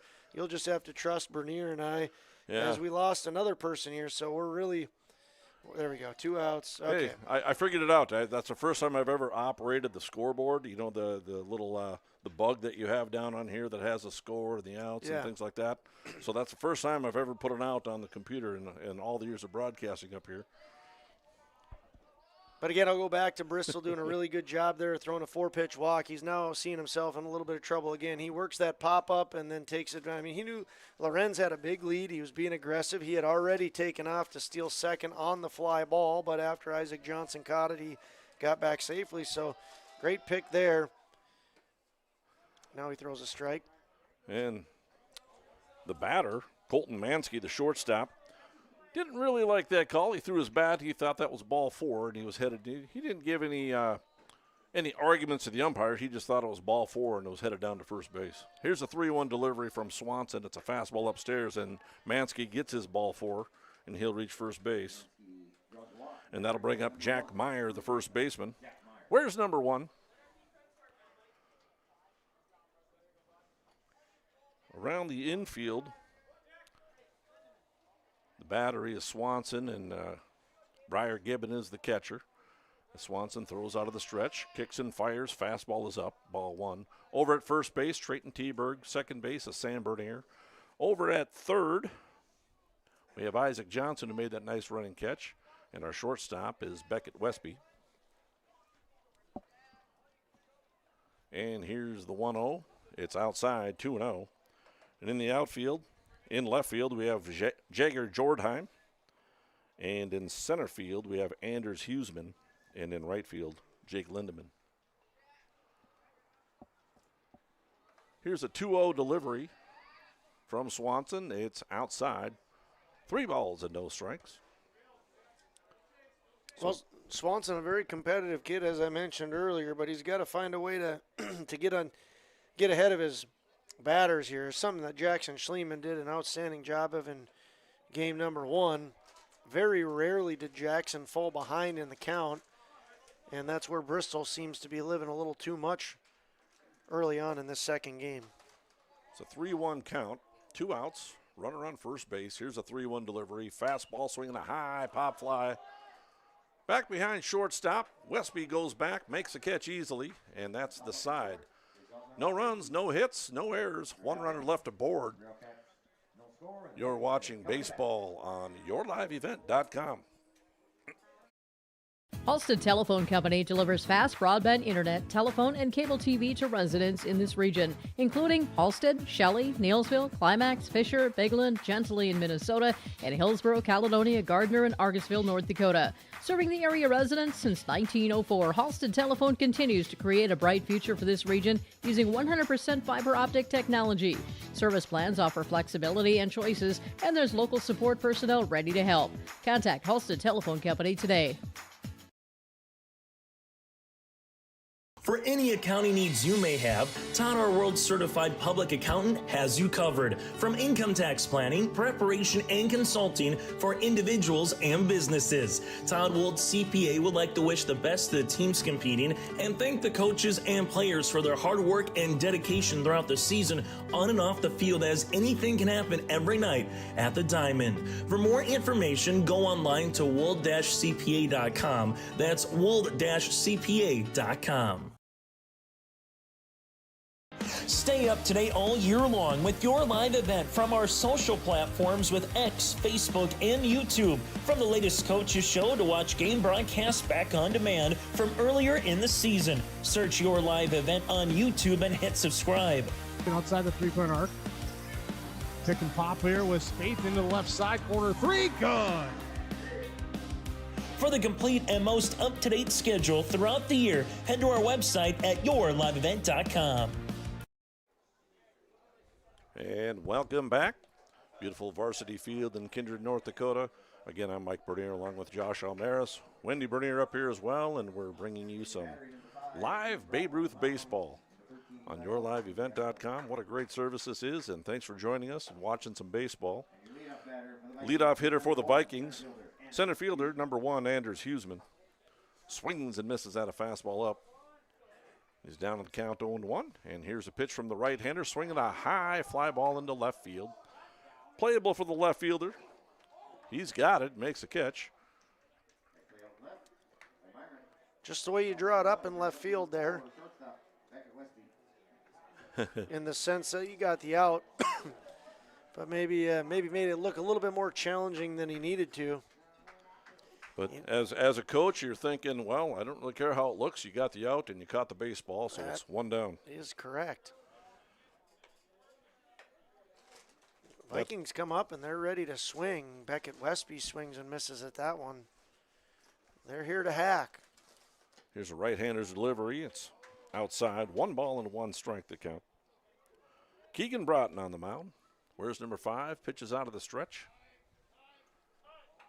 We've got a timeout on the field. I don't know what we're pointing at here. Umpire's pointing at something. Art Haugen and Bob Barkley, the 2 guys that have umpired many games throughout their career. Art Haugen on the bases and Bob Barkley behind the plate.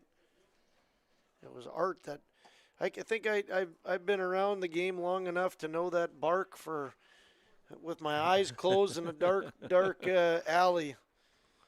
The Art voice. Here's a 2-1 pitch. Looked like a breaking ball over for strike 2. 2 balls and 2 strikes. Beckett Westby playing at shortstop. Got some game action in the first game as he pinch ran for the catcher, Alex Iverson.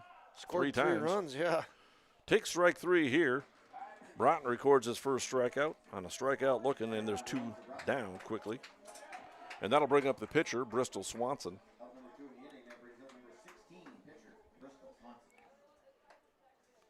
Broughton out of the stretch, like I said before, throws it over for strike 1. And I've noticed a lot of in spring baseball. I actually talked to Coach Nick Eggman, and I said a lot of guys seem to be throwing out of the stretch more often than not nowadays rather than having the full windup. As Swanson takes ball 1. And Nick just kind of said, well, it really doesn't matter. It doesn't change the speed that much, and some of the pitchers just feel more comfortable throwing out of that stretch just consistently so they don't have to change how they throw on a regular basis. Here's a 2-1 pitch from Broughton. It's outside. 3 balls and a strike. Yeah, I noticed that at the Legion level too. Sometimes kids, they just can't figure it out from the full. Personally, I like the full significantly more than the stretch, and felt like you could get, as it says, more of your full body involved in it. But at the end of the day, what works for you, what's effective, and what do you feel most comfortable doing? Schliemann worked only from the set, pitched a phenomenal game, no hitter, and here we see it again here in the second game. Here's a 3-2. It's over for strike 3, and the Vikings go down 1-2-3 in the bottom of the first inning. After 1 inning of play, we're scoreless, and you're watching Babe Ruth Baseball on YourLiveEvent.com. Homegrown local radio is now worldwide with 24-hour streaming. Download the RJ Radio app to hear local voices from local radio with KRJB, KRJM, and KKCQ 24 hours a day from anywhere. You can listen to your favorite programs like the RJ Family Morning Show, local news, farm markets, music, high school sports, church services, more from anywhere. KRJB, KRJM, and 96.7 KKCQ is streaming on the RJ Radio app. Download it to your device and take us with you wherever you go. At Enbridge, we're focused on relationships. 23 Canadian First Nation and Métis communities now own an equity stake in Enbridge Athabasca Pipelines. In Minnesota, Enbridge has spent $450 million and counting with Native-owned companies and in wages to tribal members working on Line 3. Every day brings new collaborations, partnerships, and possibilities. Learn more at Enbridge.com. Buying, selling, or leasing commercial real estate or farmland in the Fargo-Moorhead and surrounding area? From office to retail, industrial to multifamily, commercial land to farmland. As the #1 commercial sales and leasing brokerage in the FM region, Goldmark Commercial has the experience and skills to handle all of your commercial real estate and farmland needs with the highest levels of customer service and marketing around. Trust the experts at Goldmark Commercial Real Estate to lead your team to success. Green Earth Landscaping offers a full range of services, including commercial and residential landscape design and installation, maintenance and sprinkler services. From outdoor kitchens to patios, retaining walls, lighting, fine grade, sod and hydroseed, and anything in between, Green Earth Landscaping has you covered, servicing the Fargo-Moorhead area and beyond. For more information, go online to greenearthnd.com. That's greenearthnd.com. Bristol Swanson on the mound. For the Vikings, he's facing the left fielder, Jake Myron. Missed 2 pitches there, ball 1 and strike 1. And the right-hander rocks and fires. Swing and a miss at a ball upstairs, 1 ball and 2 strikes. Now you have Bristol Swanson going out of the full windup, which we talked about earlier. I kind of like watching a little bit better, and I think back in the day when you watched Nolan Ryan pitch and you had that full rocking windup where he's put the hands behind the head and kicking that giant leg kick up and throwing 185 miles an hour or whatever he threw back in the day. And around there. He had dust all over his knee because he literally threw with every muscle fiber in his body. Yeah, no doubt about that. Yeah, those full windups were the full body really getting into it, swinging and moving and all kinds of crazy things. Hideki Nomo. Here's a full count pitch. It's grounded out to third base. Isaac Johnson. Nice running play by Isaac Johnson. And there's 1 away. Nice play by Isaac, moving the feet quickly, fielding the ball nice and calmly, and making a nice running throw over to first base. Trayton Teberg over there making the play. Yeah, fielding, great job by Isaac attacking that ball, getting down nice and low, fielding it to his left, setting a nice strong right foot and throwing a strike over to Teberg. Excellent play there by Isaac at third base. And here's a pitch. It's upstairs, ball 1 to the extra hitter, number 2, Jack Verkota. Those are the kind of plays, too, that make they can many times drive what happens in that inning. If he's not able to make that, you get a guy on first base with nobody out. The score is 0-0, so it's a big momentum shift there. And Isaac, great play there to get the leadoff man and hopefully for the Vikings fans set the tone for how things are going to go in the top half of the second. Fastball inside. It's 2 balls and a strike. Jackson Schliemann mentioned that in the postgame interview when he was talking with you. He said, hey, how about that defense? No errors out there. Yeah, that's a huge thing. Huge thing if you can play errorless baseball. A lot of good things happen. Fastball away, 3 balls and a strike to the left-handed hitter Verkota. And Swanson rocks and fires. Swing and a miss. Full count coming up. Bristol Swanson wears number 16, right-handed pitcher. Again, throwing out of that full windup.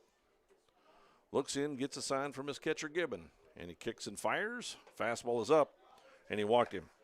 Third walk issued by Swanson. Brings up number 17, right fielder Elliot Anderson. Brings up Elliot Anderson. Right fielder wears number 17, right-handed hitter. Scoreless ball game, top of the second inning. And here's a pitch. Fastball is up. Ball 1. Yeah, like I said earlier, Bristol just a great competitor, coachable young man. He looks nice and smooth up there. He comes set or does his preset nice. He's just got to continue to work on throwing strikes and getting that ball across the strike zone. Verkota was running on the pitch. It did skip away from Breyer, but it'll be recorded as a stolen base. He was off to the races on the pitch, so no pass ball, stolen base. 2 balls and no strikes, the count to Elliot Anderson, the right-handed hitter. Good jump there by Verkota, too. Here's a pitch. It's in there for strike 1. Scoreless game, top of the second inning. Non-counter game. Vikings win the first one by a 15-0 score in the first counter of the season. And here's a pitch. This one will get by Breyer. And the runner Verkota will scamper down to third base. That'll be a pass ball.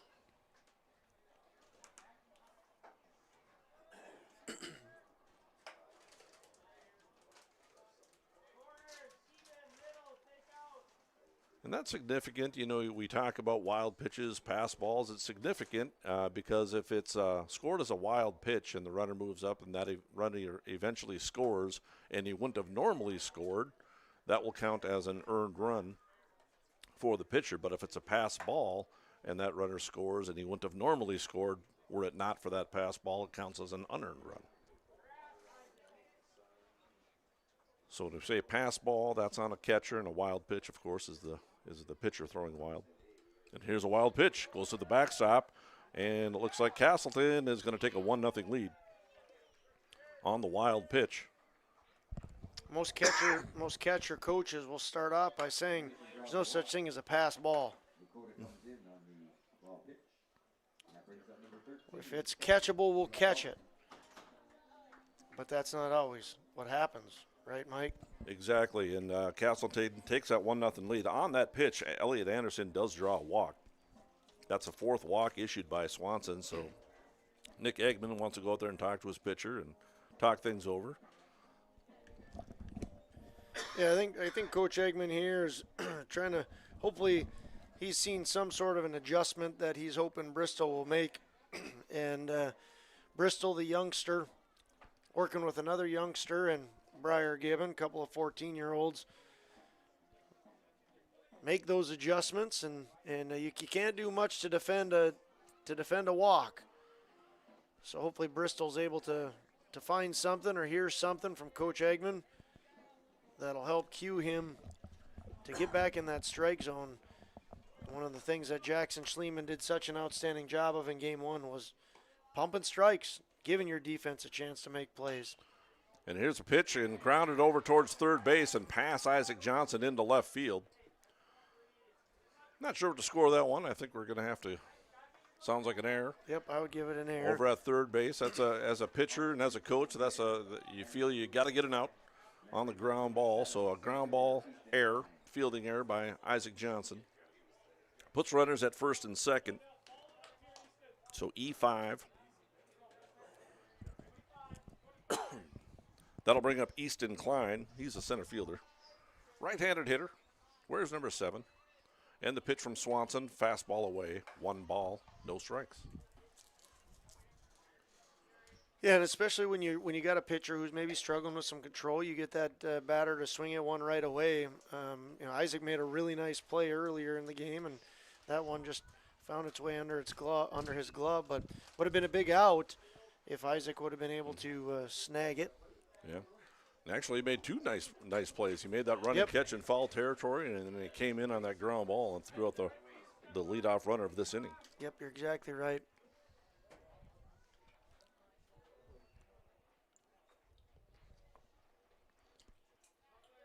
The reason I hesitated whether or not it was a hit or an error the ball was hit pretty hard, but I think even Isaac will tell you that's a ball he's got to have.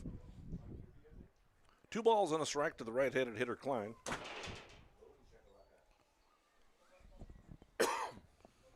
And the pitch. Fastball in the dirt. 3 balls and a strike.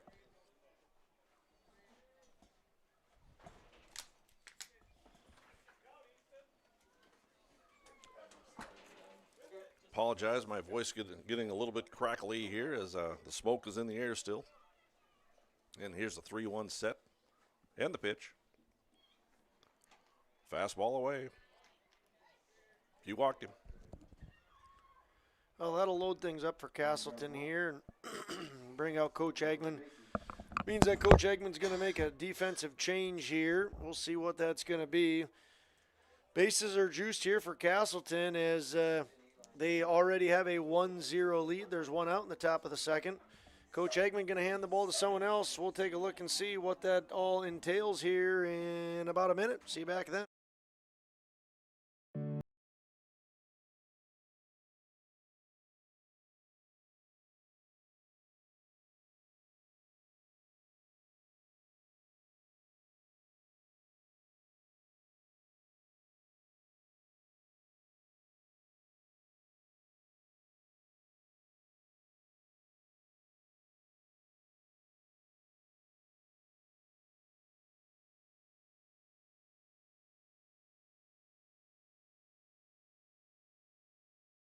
Make your stop before or after the game at the Knickerbocker in Hickson, North Dakota. Stop out throughout the week for mouth-watering lunch specials weekdays and mark Friday nights down on the calendar for prime rib, ribeye steak, or some walleye at the Knickerbocker. For more information or to find out about daily specials, give the Knickerbocker a like on Facebook by searching the Knickerbocker. Great food and good people. You can find it all at the Knickerbocker in Hickson, North Dakota. And we got ourselves a straight switch here.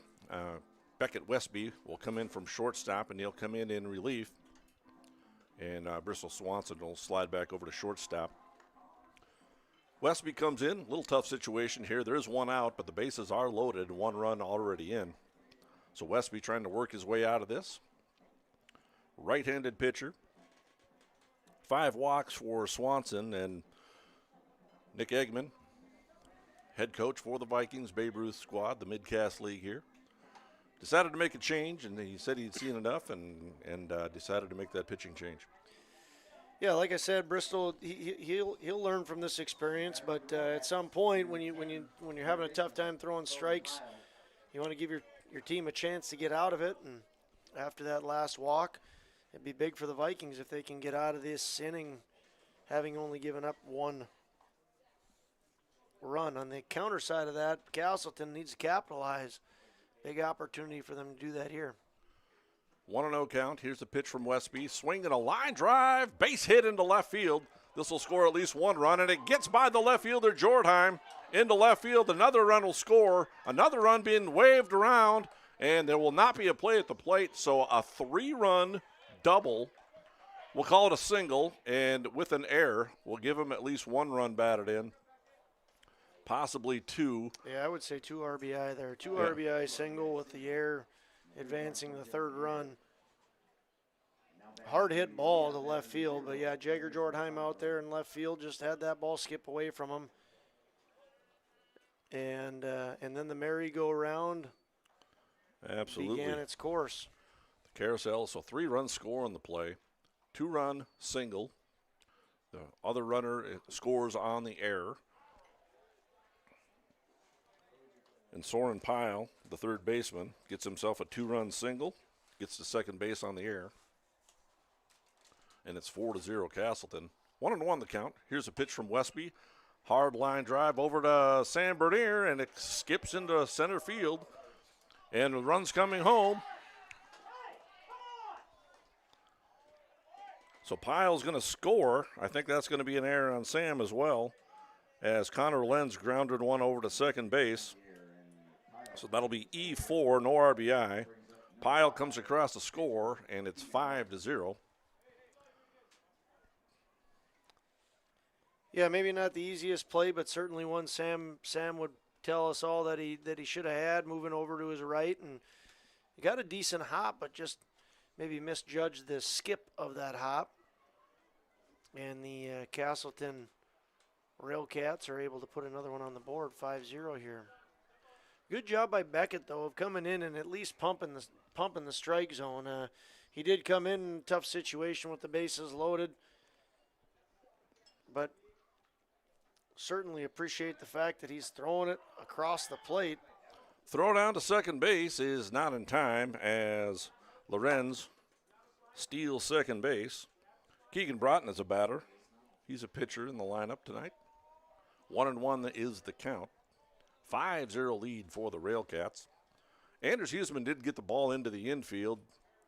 Didn't seem to be a lot of communication on that play, and the runner was coming home. They might have had a chance at the plate. Swinging a foul ball from Broughton. 1 ball and 2 strikes.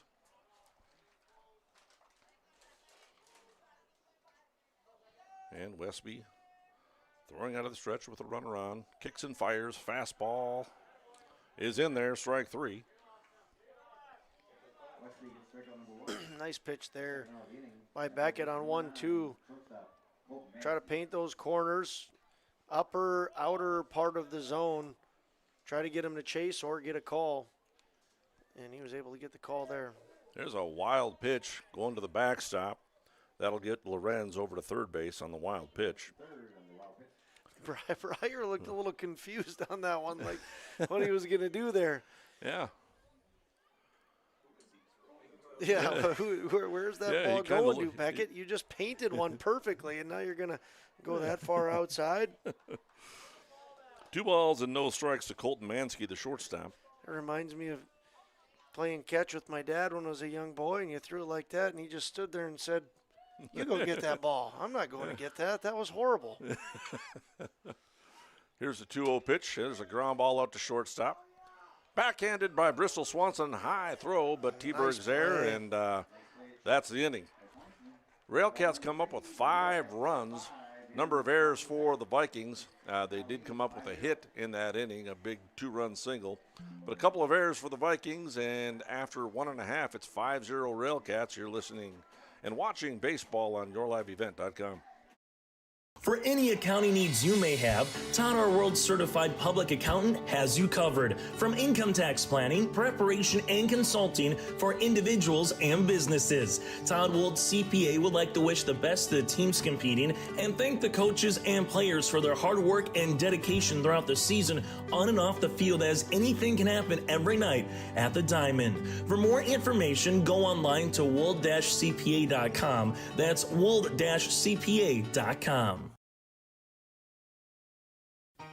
For trusted news, weather, and sports from your community, look to R&J Broadcasting Incorporated, KRJB, KRJM, and KKCQ Radio, and rjbroadcasting.com. Hear local voices from local radio with news and information from the area. Your information stations, KRJB, KRJM, and KKCQ Radio, and rjbroadcasting.com. Local voices from local radio. And we're back, bottom of the second inning. Kindred Vikings will send up Briar Gibbon, Jagger Jordheim, and Jake Lindeman to the plate to face a right-handed pitcher. Keegan Broughton. Railcats come up with 5 runs. Number of errors, 3 errors in the inning for the Vikings. And they, again, run across the plate 5 times, and Nick Eggman had some words for the players and trying to get them going. I know this is a non-counter game, but you want to go out there and make a good performance on your baseball field. Yeah, especially the young guys. I mean, you got to make sure you're giving a top end effort here, and you know, it is a non-counter, but there's certainly a level of pride you want to take every time you step on the baseball field, regardless if the game counts in the league standings or not. Briar Gibbon steps to the plate. He's a catcher. Where's number 20? Kind of a wide open stance. Here's a pitch. Fastball, swing and a miss. And he goes down on strikes. 3 strikeouts in a row for Keegan Broughton. That'll bring up left-handed hitting Jagger Jordheim. 1 away, swing and a foul ball over the third base dugout. No balls and a strike. Going back to the end of that second inning, though, a really nice play there by Bristol Swanson, moving to his right. A little bit of a backhand, and then throws a nice strike all the way across the diamond to T-Berg. Nice play by the youngster at short to get the Vikings out of that bottom half of the second inning. Another fastball from Broughton swung on and missed, and the 0-2 pitch is called strike 3, and Jordheim goes down on strikes looking. 4 strikeouts in a row, 5 set down in a row for the pitcher, 5 up, 5 down. Can't remember which college game I was watching last night. There's been so many of the good ones, but in the game, the pitcher, I'm gonna get it. It's gonna come to me eventually, but I think it was LSU. 10 strikeouts in a row from a middle reliever. I mean, it was those regional college games have been incredibly entertaining. Some great action. Bison represented very well, beat Kansas and almost took down Creighton in their regional in Arkansas, but. Yeah, 10 strikeouts in a row was what I'm going to say it was LSU. I could be wrong on that, what their pitcher threw. And on the college circuit, it's only going to get more exciting as super regionals begin. I believe it's Friday, Saturday, Sunday. And the excitement only amps up more as the winners of that series punch themselves a ticket to the College World Series in Omaha and become one of the last 8 standing. 2-2 the count to Jake Lindemann. He swings and misses, and Broughton comes out. After his team puts him up a 5 spot, he comes down and strikes out the side, and he strikes out 5 in a row. And at the end of 2, it's 5-0 Railcats. With the Railcats coming to bat in the top of the 3rd inning, you're watching Babe Ruth Baseball on yourliveevent.com. Buying, selling, or leasing commercial real estate or farmland in the Fargo-Moorhead and surrounding area? From office to retail, industrial to multifamily, commercial land to farmland. As the #1 commercial sales and leasing brokerage in the FM region, Goldmark Commercial has the experience and skills to handle all of your commercial real estate and farmland needs with the highest levels of customer service and marketing around. Trust the experts at Goldmark Commercial Real Estate to lead your team to success. Green Earth Landscaping offers a full range of services, including commercial and residential landscape design and installation, maintenance and sprinkler services. From outdoor kitchens to patios, retaining walls, lighting, fine grade, sod and hydroseed, and anything in between, Green Earth Landscaping has you covered, servicing the Fargo-Moorhead area and beyond. For more information, go online to greenearthnd.com. That's greenearthnd.com. And we're back. We head to the top of the 3rd inning. Railcats coming to bat. They'll have the 4, 5, and 6 hitters coming to bat. Jake Myron, and Jack Verkota. That ends the line for Bristol Swanson. He goes an inning and a 3rd. No hits allowed. Does give up 4 runs, but not a single run allowed was earned. He did walk 5 and struck out 0. And so far, Westby, as 2/3 of an inning, has allowed the 1 run and no walks and a strikeout. Jack Meyer, the batter, takes ball 1. He popped up to the shortstop his first time up. He's 0 for 1. Well, great inning there by Broughton to come out. You get, just like what you said at the end of that broadcast, you get 5 runs across. You've got to have that shutdown inning, and he did just that. Not only did he shut the Vikings down, but he threw strikes and struck out the side up in his tally to 5 in a row now. But a great showcase of exactly what you want to do when your team takes the lead. 3-0 the count to Jack Meyer. That last pitch behind him. 3-0 the count. Here's a pitch from Westby. Off speed is over for a strike. 3 balls and a strike. 5 runs, 1 hit, no errors for the Railcats. Vikings, no runs, no hits, 3 errors. And the pitch is outside, and Jack Meyer draws a walk. 5-inning game here too, so the Vikings don't want to let the leash get extended any further on how much they're down. On the flip side of that, Casselton's certainly looking to add to their 5-run lead. Here's a pitch from Westby. It's a ball down. Runner on first, nobody out. Jack Meyer in the batter. He grounded out to 3rd. Nice play by Isaac Johnson. That started that 2nd inning, so that was out number 1, and it kind of went uphill from there, I guess, for the Vikings. And the runner's off on the pitch, and Jack Meyer will have himself a stolen base. Ball is outside. 2-0 the count. Stolen base for Meyer. Gibbon had that ball pop out of his glove there. That's why there was no throw. Here's the set and the pitch from Westby. Swing and a miss at a ball in the dirt. It's going to get away from Gibbon. He'll move up on the wild pitch. Batter did swing at the ball, but the ball was in the dirt, so it's a wild pitch. 2 balls and a strike.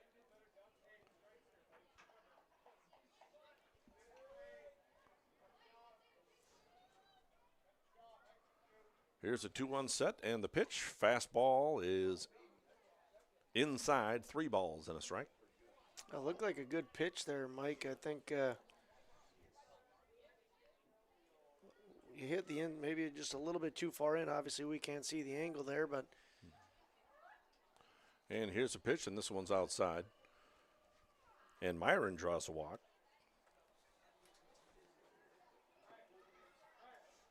Two walks in a row issued by Westby, and that'll bring up Jack Verkota, the extra hitter. He walked with 1 out in that 2nd inning and got things started. He stole a base, moved up, on a pass ball and a wild pitch. Eventually came across the score. Runners on first and third. Now you'll see kind of this cat and mouse game. What's the defense going to do? Are they going to throw all the way through, have it cut off by the pitcher? We're going to throw down to third. So we play that game a little bit of more than likely the runner's going to be off, and how do we defend that? And he runs, and the pitch is inside, and it hit him. So a hit by pitch. That loads the bases with nobody out. That's not how you draw it up. I'm guessing that wasn't the call that Nick Eggman said. You know, he was either going to say, like you said, throw it down to second base, have it cut off by either the shortstop or second baseman, throw it down to third.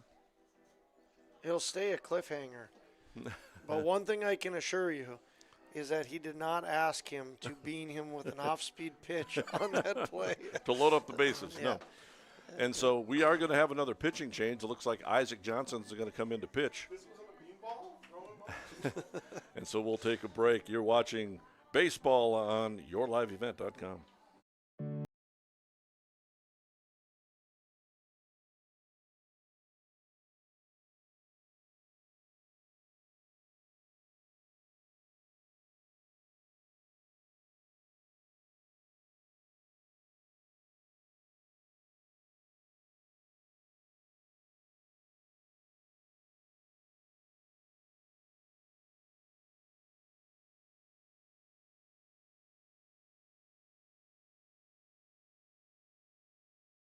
Halstead Telephone Company delivers fast broadband internet, telephone, and cable TV to residents in this region, including Halstead, Shelley, Neillsville, Climax, Fisher, Bigland, Gentilly in Minnesota, and Hillsborough, Caledonia, Gardner, and Argusville, North Dakota.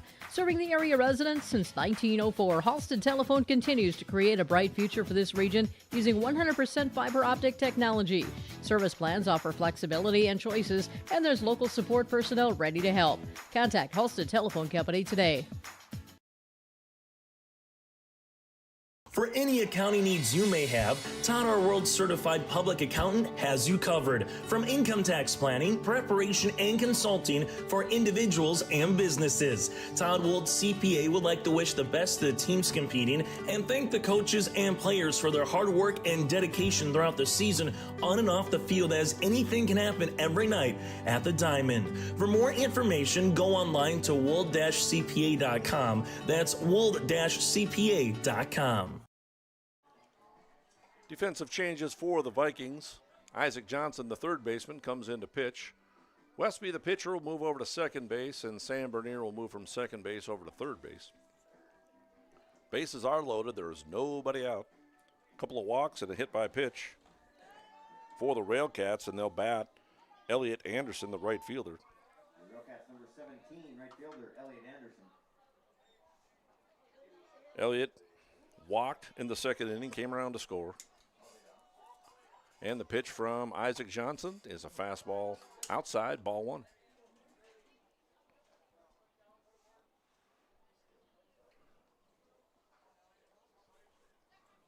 And here's a 1-0 set from Johnson. Swing and a foul back to the screen.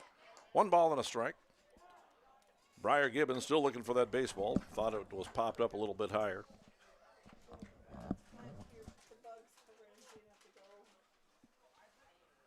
1-1 the count. Isaac Johnson on the hill. Kicks and fires. Fastball down low. A nice block by Briar Gibbon. Tried to glove it.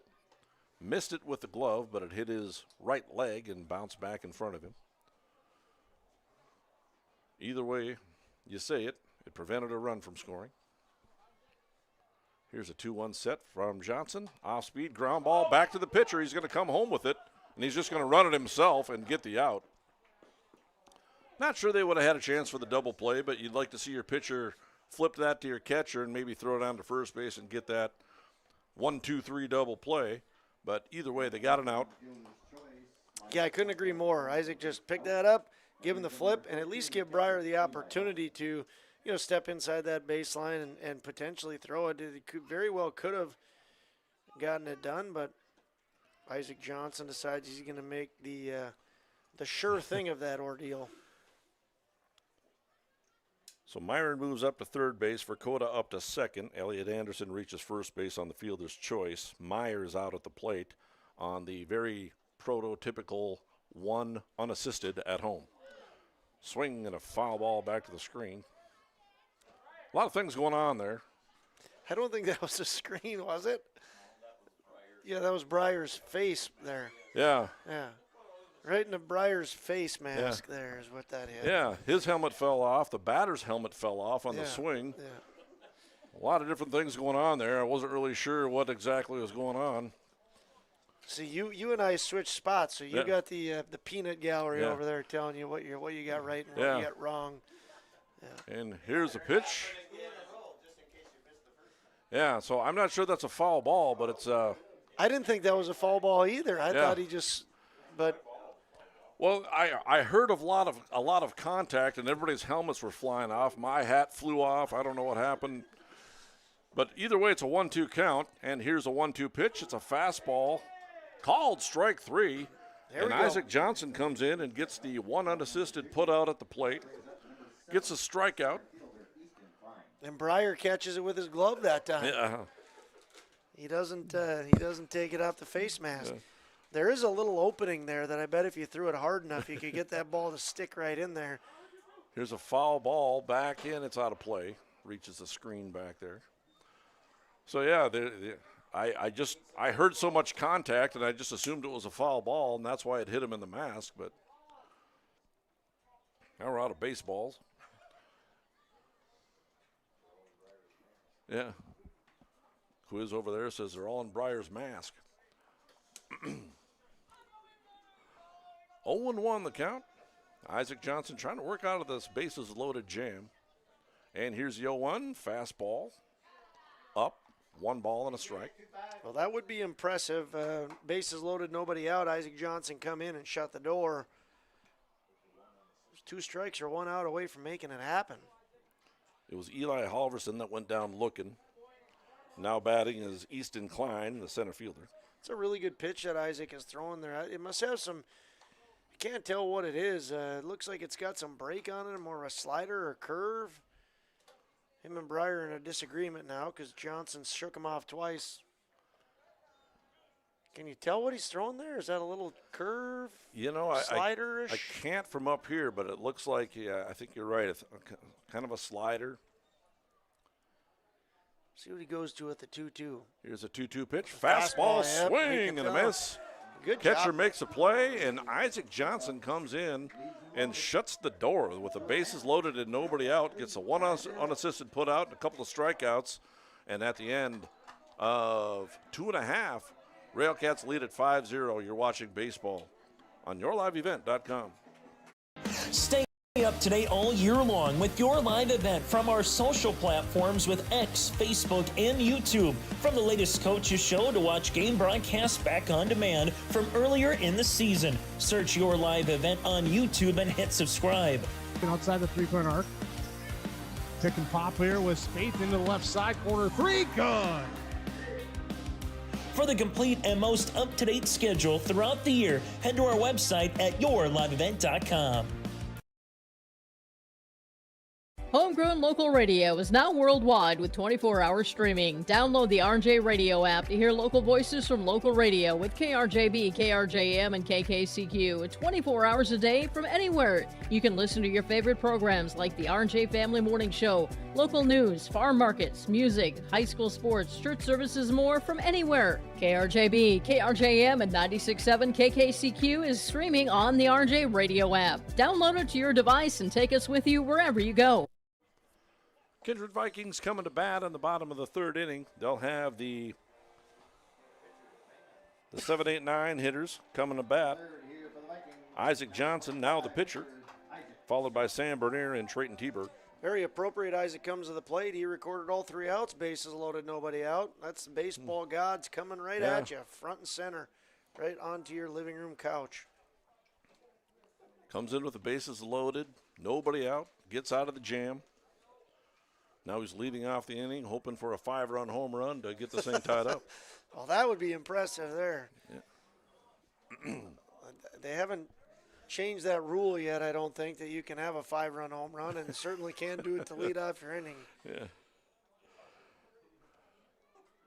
Here's the pitch, 2-0 pitch to Isaac Johnson. Takes that 5-run home run pitch for a strike, 2 balls and a strike. It was a good pitch, a pitch that he could have driven, one that he decided to let go. Lets this one go upstairs, 3 balls and a strike.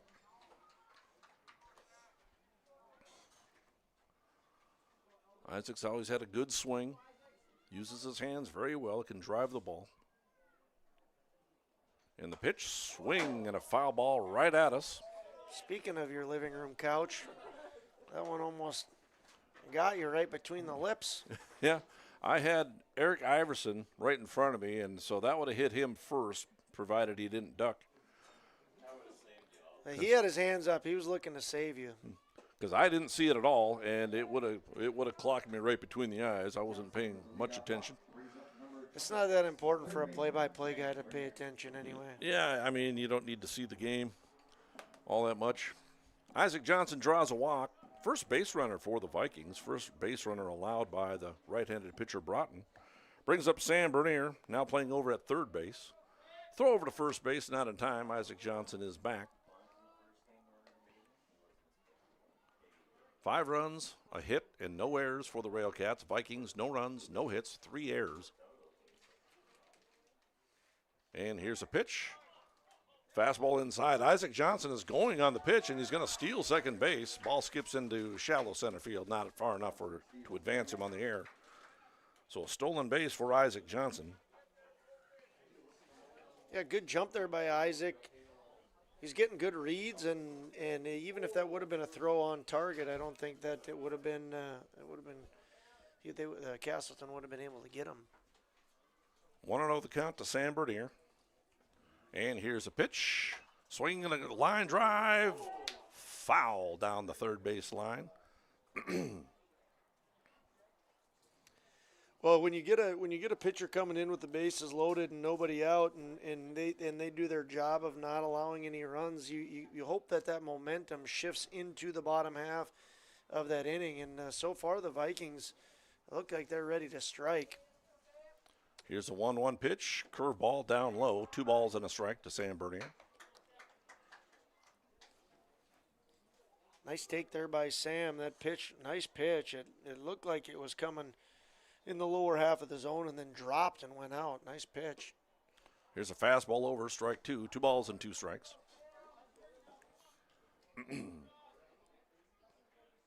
Drayton Teberg awaits on deck.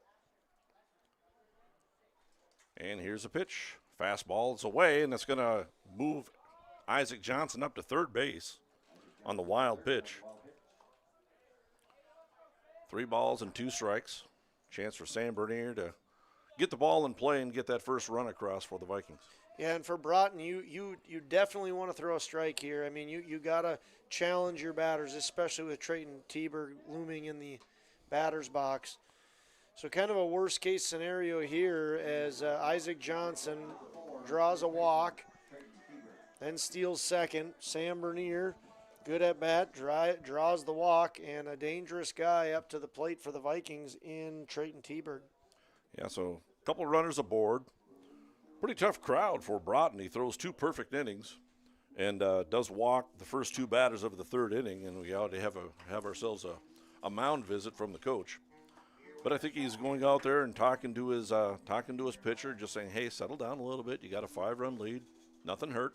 You can work out of this. They just worked out of it in their half of the first inning. And so as a coach, you're just hoping he throws some strikes, challenge the hitters a little bit. Yeah, absolutely. I think you're exactly right. Just calm down. You know, even if you give up 1 run here, we still have a 4-run lead. It's got to be what Coach Boer is saying. You know, just pump strikes and give us a chance. We can't defend the walk, just like what happened with the Vikings.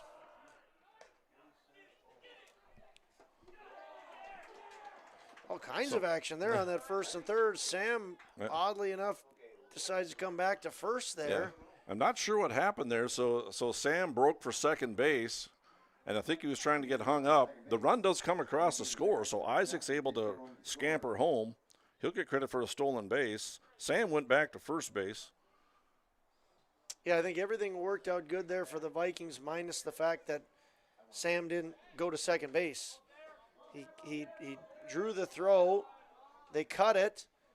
Off to the races went Isaac to take home. And then I think what Sam was thinking, he was trying to get into a rundown to get the run home because they did throw all the way through. And he takes off on this pitch, and the throw down to second base will not be in time. So he does get down to second base eventually and gets credit for the stolen base. What's that? Well, they're going to call interference on the batter. So Trayton Teberg, when he swung, he must have swung across into the cross home plate. And when you swing across home plate, you don't stay in the batter's box. The catcher has to have a lane to throw, and if he doesn't have a lane to throw, they'll call the batter out, and the runner has to go back to first base. Okay, so 1 out. Teberg's out on the interference. I'm not sure what you score that because I don't know that I've seen that before because I think normally if you call an interference on the batter, the runner is out. Here's a pitch. Throw down to second base is not in time. And Sam steals second base for the second time. Is there 1 out or 2 outs? I just have the 1 out. Yeah, I have 1 out as well. Yep, okay. So I think you just score that. You give a put out to the catcher for getting interfered with. So you just score it as a put out to the catcher, and Teberg is out on the interference call. It's a 1-0 count. Jack Savageau is a batter. He's the extra hitter in the lineup. 1-1 the count. Vikings do have a run across. Kind of an action-filled first inning with a lot of quirky little plays here. Here's a 1-1 pitch. It's in the dirt. Nice backhand stop by the catcher, Eli Halverson. Nice job of preventing that one from going to the screen. Yeah, it has been an action-packed third inning here. A fun one. Swinging a line drive into center field. That's down for a hit. Sam's being held up over at third base. A line drive single for Savageau. Sam's at third base. Runners on first and third. First hit for the Vikings. Yeah, that was a good one too, Jackson. Jack. He hit that ball hard out in the right center field. And now time and opportunity for Anders Huseman. Here's a pitch. Throw back to the pitcher as Savageau takes off for second base. He'll be in there safely with the stolen base.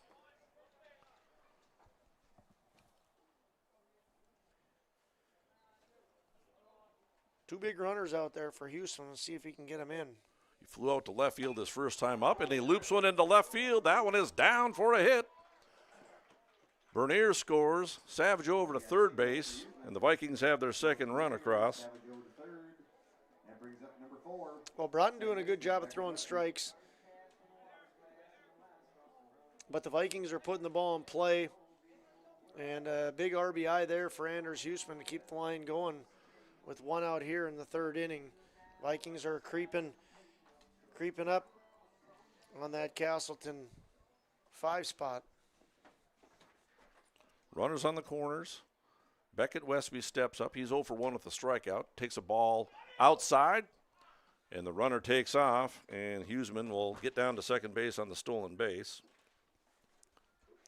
Broughton chose to cut that one off. Must have been the play. As Halverson, the catcher, threw it back to the pitcher. Swinging a ground ball past the pitcher. That'll score a run. Throw over to first base is not in time, and it's going to be in the dirt, so that'll be an error. Westby will move up to second base, and Huseman will gain third base as a run comes across. You know, I really like the running from third to home there on Jack Savageau. As soon as that ball was hit on the ground, he could tell that the pitcher wasn't going to get it and it was going to go to the shortstop. There was no hesitation whatsoever from Savageau. He's easily going to score, and then just the hustle there by Beckett Westby to put the pressure on the shortstop. And just like that, it's 5-3.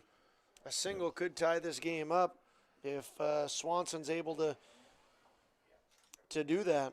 We got to give an error on Mansky because a good throw has him out at first base, but Westby will get credit for a run batted in as Bristol Swanson steps to the plate. He's got a 2-0 count. That's just good team baseball, too. I mean, so Jack Savageau, if he sits at third, then obviously you don't score that run and you don't give your teammate the RBI. So really good. The Vikings have done that a handful of times here, mostly in the first game. Well, all of those other ones are in the first game. But the tide continues to shift a little bit as the count moves to 3-0 to Swanson. Here's a pitch. It's up. And Swanson draws a walk. And that'll more than likely do it for Broughton here as Coach McKinnon comes out. Yes, this is a second mound visit. So it's a 5-3 game. Vikings have 3 runs across in the bottom of the third.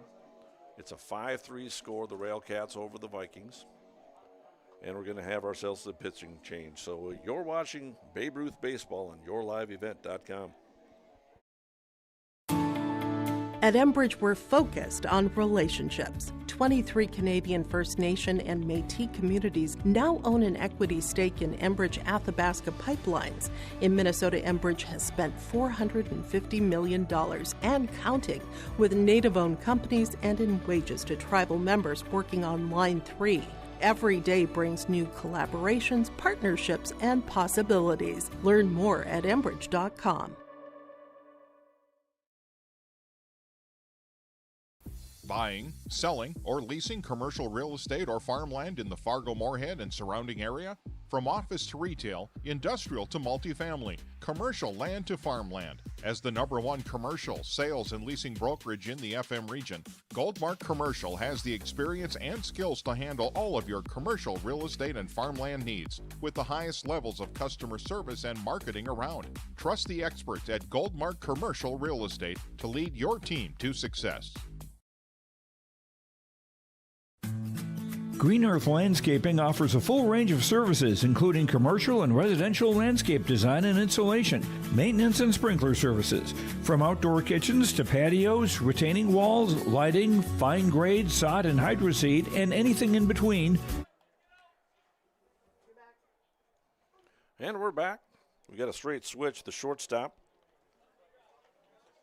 Colton Mansky comes in to pitch, and Broughton, the starting pitcher, will move back out to shortstop. Briar Gibbons steps to the plate, and the pitch is down low. It's a 2-ball and no strike count. Briar Gibbons is up. He struck out in the second inning. He's 0 for 1. Bases are loaded. 1 out. Gibbons trying to put the ball in play. And there's a ground ball past the pitcher, fielded by the second baseman, flipped to short, throw on first base, not in time. So Gibbons will get an RBI. He'll reach on the fielder's choice. Anders Huseman comes across the score to make it a 5-4 ball game in favor of the Railcats as Westby moves up to third base. Swanson is out at second base on a 4-6 putout for the second out of the inning. Yeah, great job there by Briar hustling down to first base. If he doesn't do that and he gets thrown out, that's a run that does not come across the board. So good hustle there by Briar. Jackson Schliemann going to come in and run for him. This has been an exciting second game. Mike, 2 teams that are fighting hard, and neither one wants to lose the game. It's been a fun one. Yeah, the Vikings found themselves down 5-0 after committing 3 errors. Now the Railcats have helped out the Vikings a little bit here. Pitch is up. Throw back to the pitcher. And throws back to third, trying to get an out. And Schliemann will scamper into third base. I don't know that that's a stolen base for Schliemann. I think he just advances to second base on the throw attempt over at third base. Well, what I do know, especially based off of Beckett's reaction there, is he got lucky, and that was not supposed to be something he was doing. Yeah, you don't want to get picked off over at third base. You're the tying run over there, and you want to give Jagger Jordheim a shot here to tie this ball game up, if not give your team the lead. 2 balls and a strike to him. He's 0 for 1 with a strikeout. Just a 5-inning game here, too, so we're past the midway point to this. That pitch is over for a strike. 2 balls and 2 strikes.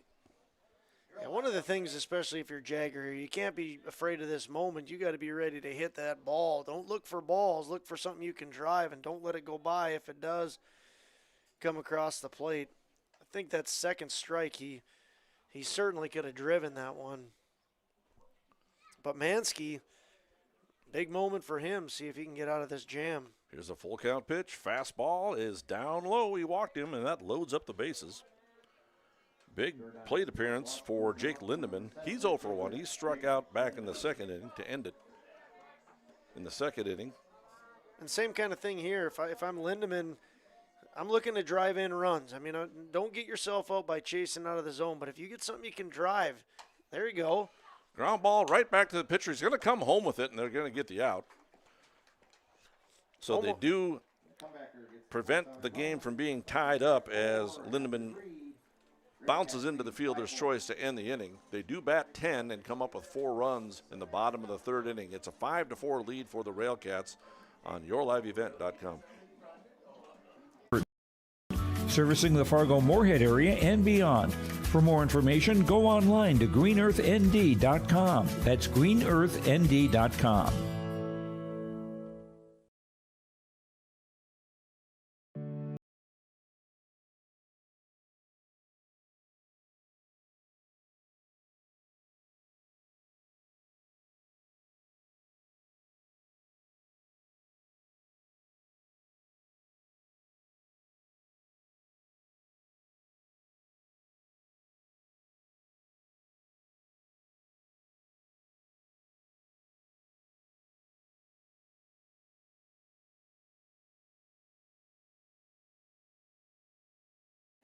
Make your stop before or after the game at the Knickerbocker in Hickson, North Dakota. Stop out throughout the week for mouth-watering lunch specials weekdays and mark Friday nights down on the calendar for prime rib, ribeye steak, or some walleye at the Knickerbocker. For more information or to find out about daily specials, give the Knickerbocker a like on Facebook by searching the Knickerbocker. Great food and good people. You can find it all at the Knickerbocker in Hickson, North Dakota.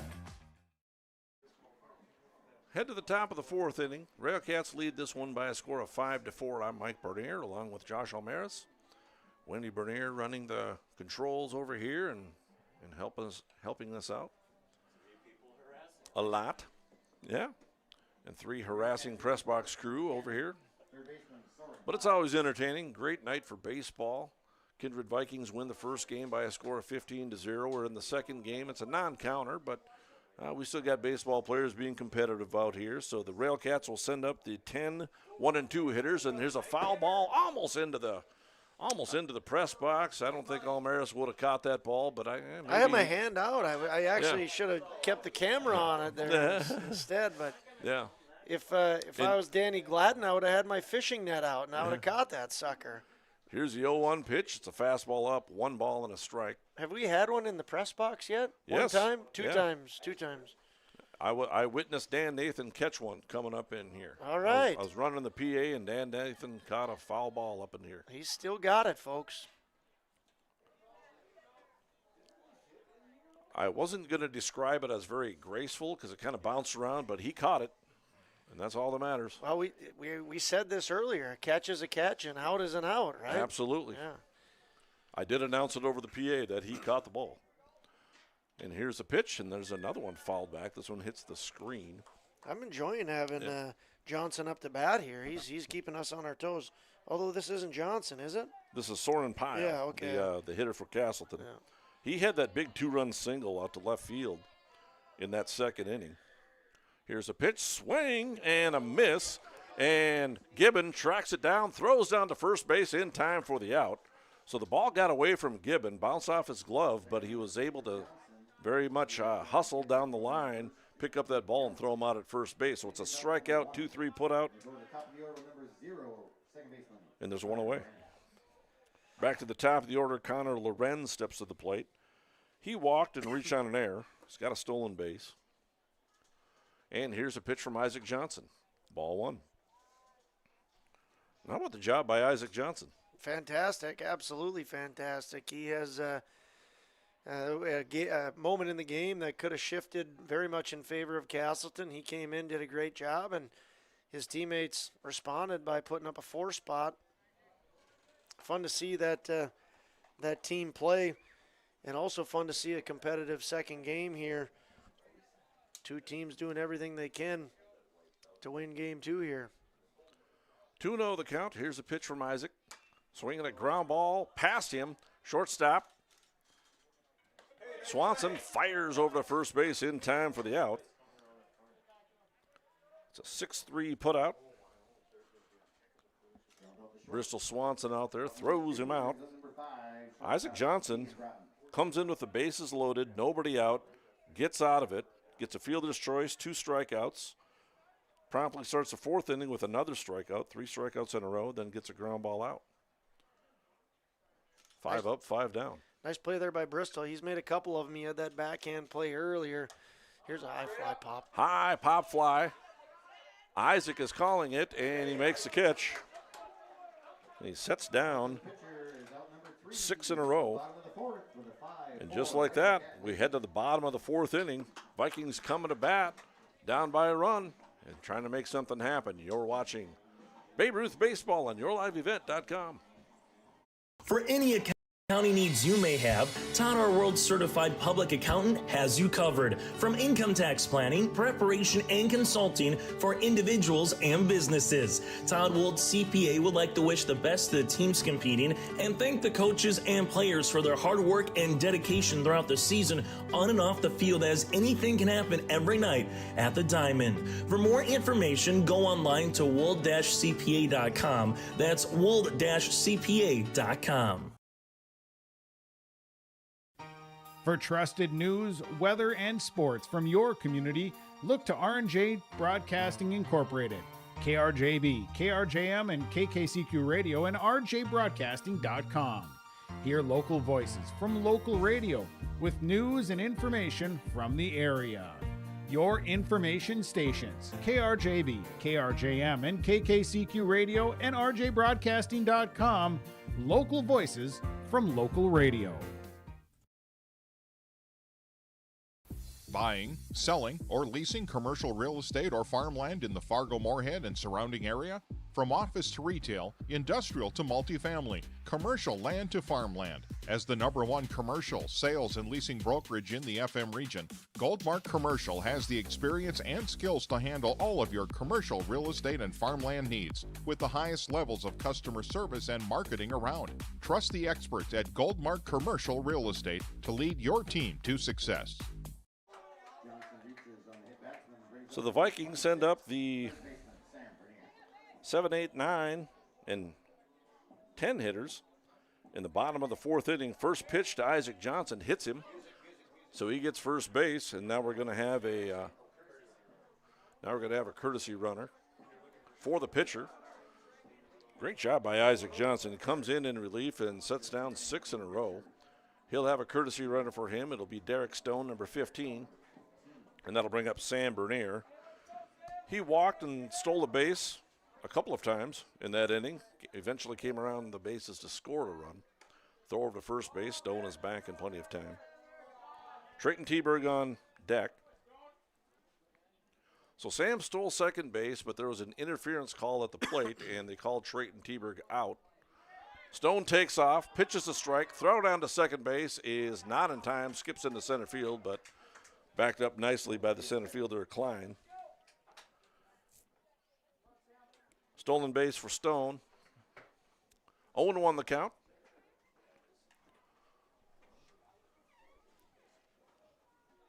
See if Nick Eggman has any tricks up his sleeves, calls for a bunt or something like that. Here's the 0-1. Throw back to second base is not in time. Stone goes in standing up. Yeah, friendly reminder to Mr. Stone there that you are the tying run, and you might as well not, play around with fire right now. A lot of things Sam can do to be productive with this at-bat. That is definitely one of them. Gets the bunt down, throw down to first base is not going to be in time. He's going to beat that out. That's got to be an infield single. You bet it is. Yeah, great bunt there and a great hustle. He did a nice job there of getting down the line quickly, put the pressure on the defense. All you're asking Sam to do in that situation is move Stone over to third. But heck yeah, you'll take that if you can get to first without the out. Well, Sam can run a little bit, and like you said, he's trying to move the runner over and sacrifice bunt. There's a hard ground ball hit over to third base, mishandled. Bernier's going to be safe at second base, and T-Berg will reach first base on the error. It'll be E5.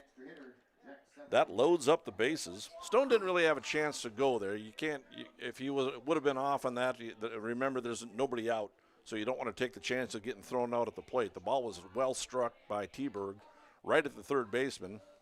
Goes down as an error, and that brings up Jack Savageau. You don't want to make the first out at home, and you're exactly right. The ball was hit hard. You can't, you can't see into the future that he's going to bobble it. Certainly, if you know that, he's going to go. But I agree with you there, Coach. Here's a pitch. It's down.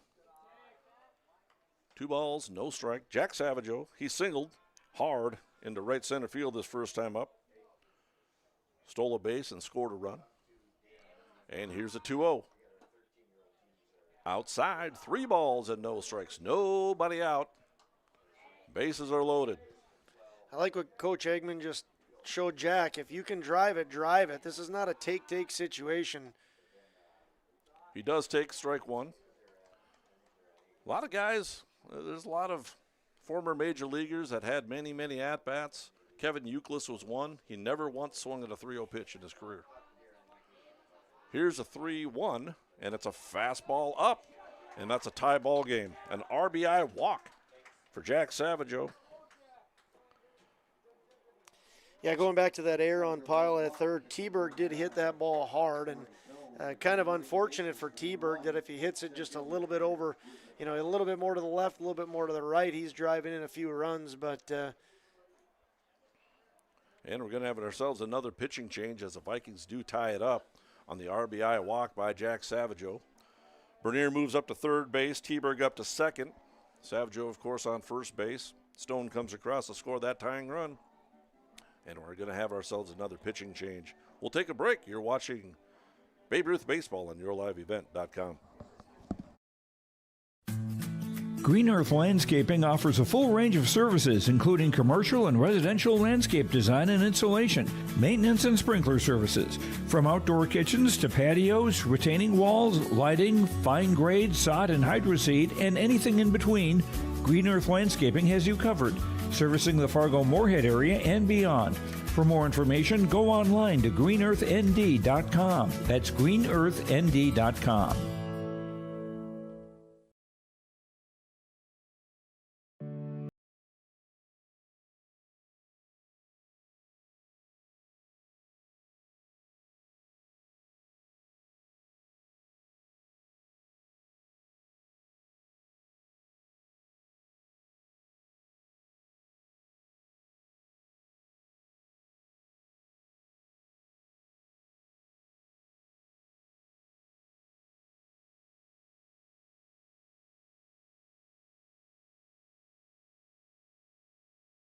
Halstead Telephone Company delivers fast broadband internet, telephone, and cable TV to residents in this region, including Halstead, Shelley, Neilsville, Climax, Fisher, Bigland, Gentilly in Minnesota, and Hillsborough, Caledonia, Gardner, and Argusville, North Dakota. Serving the area residents since 1904, Halstead Telephone continues to create a bright future for this region using 100% fiber optic technology. Service plans offer flexibility and choices, and there's local support personnel ready to help. Contact Halstead Telephone Company today.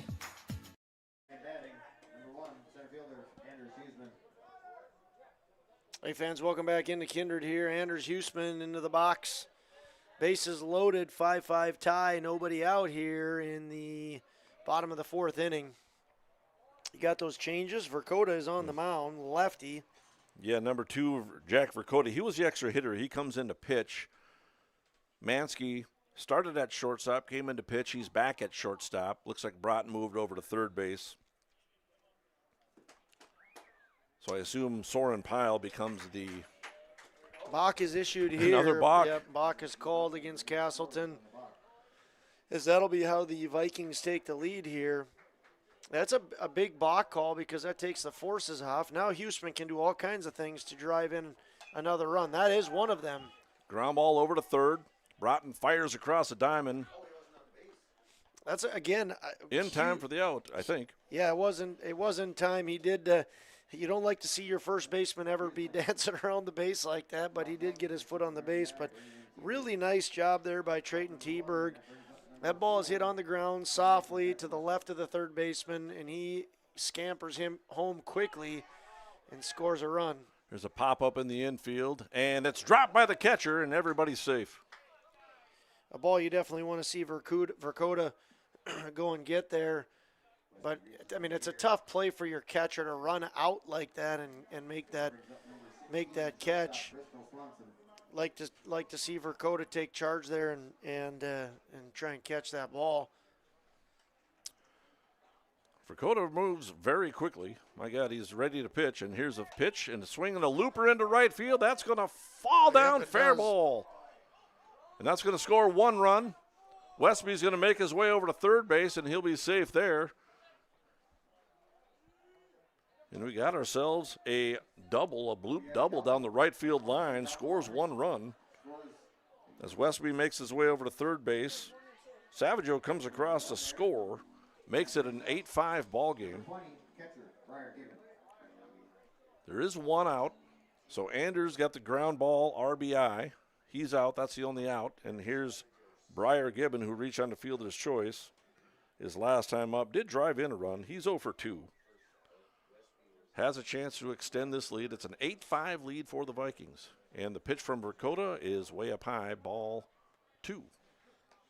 Nice piece of hitting there by Bristol Swanson. He sees a pitch early on that he likes and and hits it out in right field, falls within a foot of the right field line. We can't quite get our camera on that. But then off to the races immediately as soon as he hit that ball. He was making it a double until proven otherwise. Good hustle by Bristol. Yeah, thankfully Westby picked up on that and he made it down to third base because otherwise I think Bristol would have ran right through him. Beckett needed a little coercing there. Get to third. Maybe there were people on the field being a little more aggressive than the gentle coercing that I explained. Called strike 3 to Briar Gibbon. That's the second out of the inning. But again, this is where some of these younger players, you want to make sure you're up at the plate being aggressive. You have a chance right now to drive in 2 runs. You're not looking to walk. You're not looking to see good pitches go by.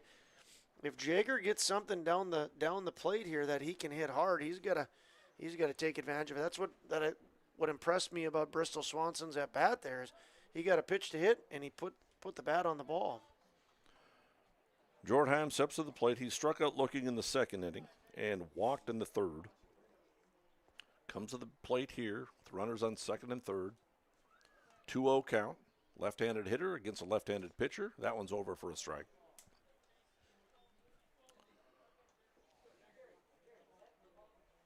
Jack Verkota started off as the extra hitter. Now he's in the pitch. The lefty kicks and fires. Fastball is in there for a strike. 2 balls and 2 strikes. Yeah, see, Jager didn't like that strike, and that was a really good pitch by Verkota, but the one right before that looked like a pitch upper part of the strike zone that Jager could have really done some damage on. Swing and a miss, strike 3, and that ends the inning. But the Vikings strike for 4 runs in the bottom of the 4th inning and put themselves in a position to win this ball game. And they're up by a score of 8-5, and we head to the top of the 5th inning on yourliveevent.com. For any accounting needs you may have, Todd R. World Certified Public Accountant has you covered. From income tax planning, preparation, and consulting for individuals and businesses. Todd Wold CPA would like to wish the best to the teams competing and thank the coaches and players for their hard work and dedication throughout the season on and off the field, as anything can happen every night at the Diamond. For more information, go online to wold-cpa.com. That's wold-cpa.com. Stay up to date all year long with your live event from our social platforms with X, Facebook, and YouTube. From the latest coaches show to watch game broadcasts back on demand from earlier in the season. Search your live event on YouTube and hit subscribe. Outside the 3-point arc.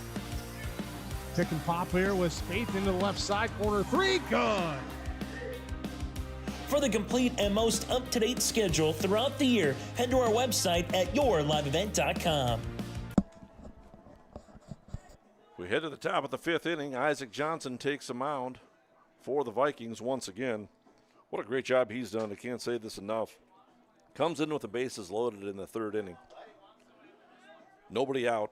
Gets a fielder's choice. Gets a strikeout looking and a strikeout swinging to end the inning.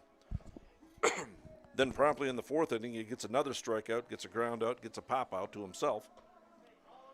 And he set down all 6 batters that he's faced.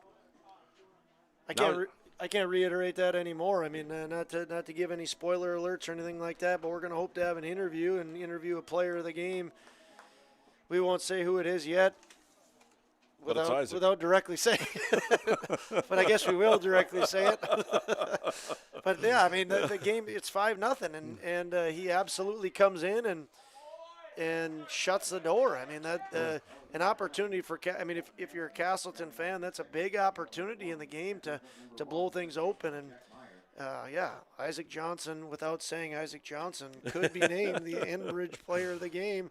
There's still 2 outs left to go here, so I mean, there could be a Casselton Enbridge player of the game, but right now the leading candidate is wearing number 25 and throwing the ball. Swing and a miss, strike 1. Colton Mansky steps up, first pitch swinging, grounds out to second base. There's 1 away, and now Jack Myers, a batter. He's the first baseman. He's 0 for 1 with a walk. Steps up, trying to get something going for Casselton. Takes a ball up high. 8-5 lead for the Vikings. And once again, if you're enjoying the broadcast, come back tomorrow night. The B Legion take the field in their home opener, season opener. And Mike, you'll be on the call for sure as the B crew. It's going to be a lot of fun. I'm looking forward to that. Looking forward to calling all these games as much as we can. YourLiveEvent.com. Swinging a ground ball foul. 2 balls and 2 strikes. Stick around for the Todd Wold postgame show. Thanks to Todd Wold, Enbridge, Halstead Telephone Company, and all the different sponsors out there for making it possible. A big luxury to have your live event here in Kindred, covering as many of the games as we can get on the air. Pitch misses outside, 3 balls and 2 strikes. And like you just said, Josh, thanks to all the sponsors. Thanks to YourLiveEvent.com. A lot of fun bringing you these ball games. A lot of fun watching baseball. Here's a pitch, down low and in the dirt. Maybe I spoke too soon. 7 foot down in a row by Isaac Johnson. Now he drew a walk. So yeah, he's got work to do. I mean, there's no doubt about it. He's got work to do. We've seen many crazy things happen on a baseball field. This would not even be top 25 craziest things if Casselton comes back here. The game's still very much hanging in the balance. Here's a pop-up in foul territory. Trayton Teberg running it down. Called for it nicely and tracked it down. And there's 2 down. Beautiful play by Trayton Teberg. Yeah, the thing I like the most about that play is how Trayton took initiative. That was his ball, and no one was taking it away from him. He came down yelling, mine, mine, mine, mine, mine, and only 1 out left for the Vikings to get. And I tell you what, that first baseman glove that he has on, that was mine. Okay. Oh, so you're going to claim the responsibility of that out. Yeah. No, I'm careful not to do that because he might make an error this year. Then it falls back on me. Right. But nice job by Trayton.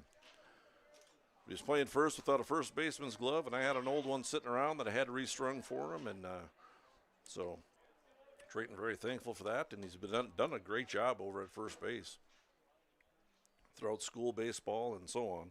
2 down. Jack Dakota steps to the plate. He's now the pitcher. He's got a 2-0 count. Swing and a miss. 2 balls and a strike. Anderson on deck.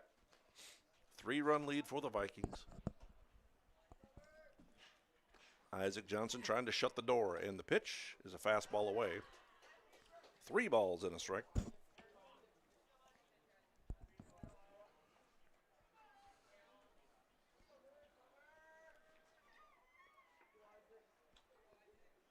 Lights are on now in Kindred. And here's a pitch. It's over for a strike. So here we go. Runner's going to be off on the pitch. It's a 3-ball, 2-strike count. 2 outs. Runner's got to be careful he doesn't end the game by getting picked off over there at first base. Here's a pitch from Johnson. Fastball is up, and he walked him. Throw down to second base, but it's a walk.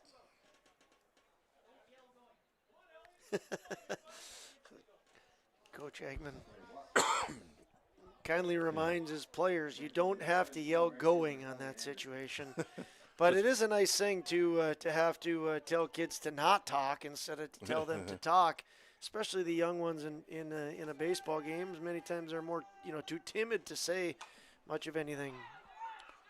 Nice play by Beckett Westby over there. A hard hit ball by the batter, Elliot Anderson. He hit the ball hard, took a weird hop to Beckett Westby, but he was able to corral it and throw him out to end the ball game. And the Vikings win this one by a score of 8-5, Josh. That was a really nice play there by Beckett. Got him moving to the left. It was a little bit of a short hop, but knocked it down, hit him in the chest, picked it up, and made the play. Really impressive win there by the Vikings to go down 5-0, and then to come around and score 8 unanswered runs there and come out victorious. This is a fun one, Mike. I'm going to slip away, but I'll go get your interview for you, and without saying his name, we'll have the Enbridge Energy Player of the Game coming your way. But it was a pleasure, Mike.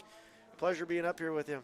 A lot of fun, and the Vikings come away with a couple of victories tonight, and nothing like watching baseball on a beautiful night, and nothing like watching a couple of victories. We'll take a break on yourliveevent.com. Homegrown local radio is now worldwide with 24-hour streaming. Download the RJ Radio app to hear local voices from local radio with KRJB, KRJM, and KKCQ 24 hours a day from anywhere. You can listen to your favorite programs like the RJ Family Morning Show, local news, farm markets, music, high school sports, church services, more from anywhere. KRJB, KRJM, and 96.7 KKCQ is streaming on the RJ Radio app. Download it to your device and take us with you wherever you go. At Enbridge, we're focused on relationships. 23 Canadian First Nation and Métis communities now own an equity stake in Enbridge Athabasca Pipelines. In Minnesota, Enbridge has spent $450 million and counting with Native-owned companies and in wages to tribal members working on Line 3. Every day brings new collaborations, partnerships, and possibilities. Learn more at Enbridge.com. Buying, selling, or leasing commercial real estate or farmland in the Fargo-Moorhead and surrounding area? From office to retail, industrial to multifamily, commercial land to farmland. As the #1 commercial sales and leasing brokerage in the FM region, Goldmark Commercial has the experience and skills to handle all of your commercial real estate and farmland needs with the highest levels of customer service and marketing around. Trust the experts at Goldmark Commercial Real Estate to lead your team to success. Green Earth Landscaping offers a full range of services, including commercial and residential landscape design and installation, maintenance and sprinkler services. From outdoor kitchens to patios, retaining walls, lighting, fine grade, sod and hydroseed, and anything in between, Green Earth Landscaping has you covered, servicing the Fargo-Moorhead area and beyond. For more information, go online to greenearthnd.com. That's greenearthnd.com. And welcome to the post-game show, sponsored by Todd Wold CPA for accounting requisitions from income tax, planning, preparation, and consulting for individuals or businesses. Go online to wold-cpa.com. All right, having a little trouble reading that, but it's wold-cpa.com. So the Kindred Vikings come away with a couple of victories tonight. They win the first one, the counter game, by a score of 15-0. They come back and find themselves down 5-0 in this ball game, but come back and scored 8 unanswered runs, and they come away with another victory. And what a job for Isaac Johnson. He comes in with the bases loaded in the third inning, nobody out after 2 walks and a hit batter, and he gets a fielder's choice, gets a couple of strikeouts in that third inning, works his way out of the inning, allows no runs, Then he comes back and sets the next 3 batters down in the 4th.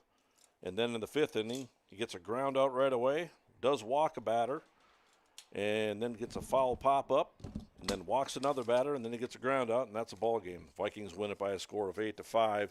So the final line for Isaac Johnson, he goes 3 innings, allows just the 1 hit, no runs, 2 walks, and 4 strikeouts, and gets the victory for the Vikings.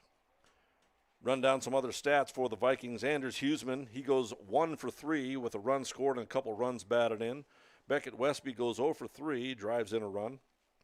Bristol Swanson goes 1 for 2 with a run batted in. Briar Gibbon goes 0 for 3 on the night, does get himself a run batted in on a fielder's choice. And going down the list here, Sam Bernier goes 1 for 1 with a bunt single, scores a couple of runs. And Trayton Teberg does go 0 for 2, but he scores a run, makes a couple of nice defensive plays over at first base. And Jack Savageau goes 1 for 2 with 2 runs single, with 2 runs scored and an RBI and a walk. So Jack Savageau has a nice ball game at the plate again, hit the ball hard and does pretty well for himself as the Vikings come away with an 8-5 victory. Josh Almaris had to skip away. Wendy Bernier is still running the controls and making things work for us. And we're going to have ourselves an interview coming up on the player of the game for Enbridge. The player of the game, Life Takes Energy, Enbridge Energy for Life. Enbridge.com for career opportunities. We'll be back after this on yourliveevent.com.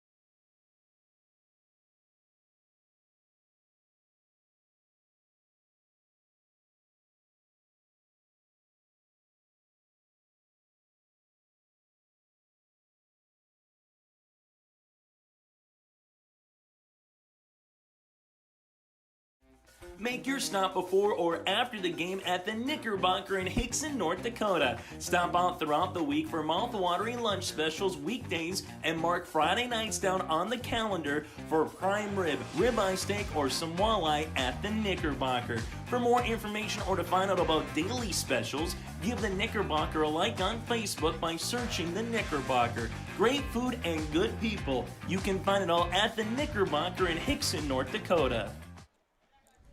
And we're back in Kindred, and we have the Enbridge player of the game. It's Mr. Isaac Johnson, none other than Isaac Johnson. We kind of alluded to that. Josh Almaris and I were talking about that without giving away the name, and I just flat out said it's going to be Isaac Johnson. You come in with the bases loaded, nobody out, and you work yourself out of the inning. That was a big boost to the team. Yeah. All right, and you work your way out of that inning, They score no runs, and then your team drops 4 runs in the next inning, and it started with you getting hit by a pitch, and you later come around to score. How did it feel tonight on the mound? Felt pretty good. Second time for the year, including spring ball. Just trying to throw strikes, you know. Well, in strikes you did. You end up with 3 innings pitched. You walked two batters, but you did strike out 4 as well in 3 innings worth of work, and you did come away with a victory. And at the plate, you also walked and got hit by a pitch and scored a couple of runs, and so you're the Enbridge player of the game. So we appreciate you coming in. How does it feel to come out and have the Kindred Vikings get a couple of victories? Feels pretty good. Start off the season that way. Yeah, just continue that momentum for the rest of the season. Yeah, you made some nice plays over at third base. You had a nice running catch over in foul territory. Then he came in on a ground ball and threw the runner out on the run. So your defense has really improved over the years, and it's fun to watch you. So how does it feel out in the field? Feels pretty good. Good? Just feels natural out there. All right, yeah, it's fun to watch. Vikings come away with a couple of victories, and we'll take a quick break, and we'll be back right after this on yourliveevent.com.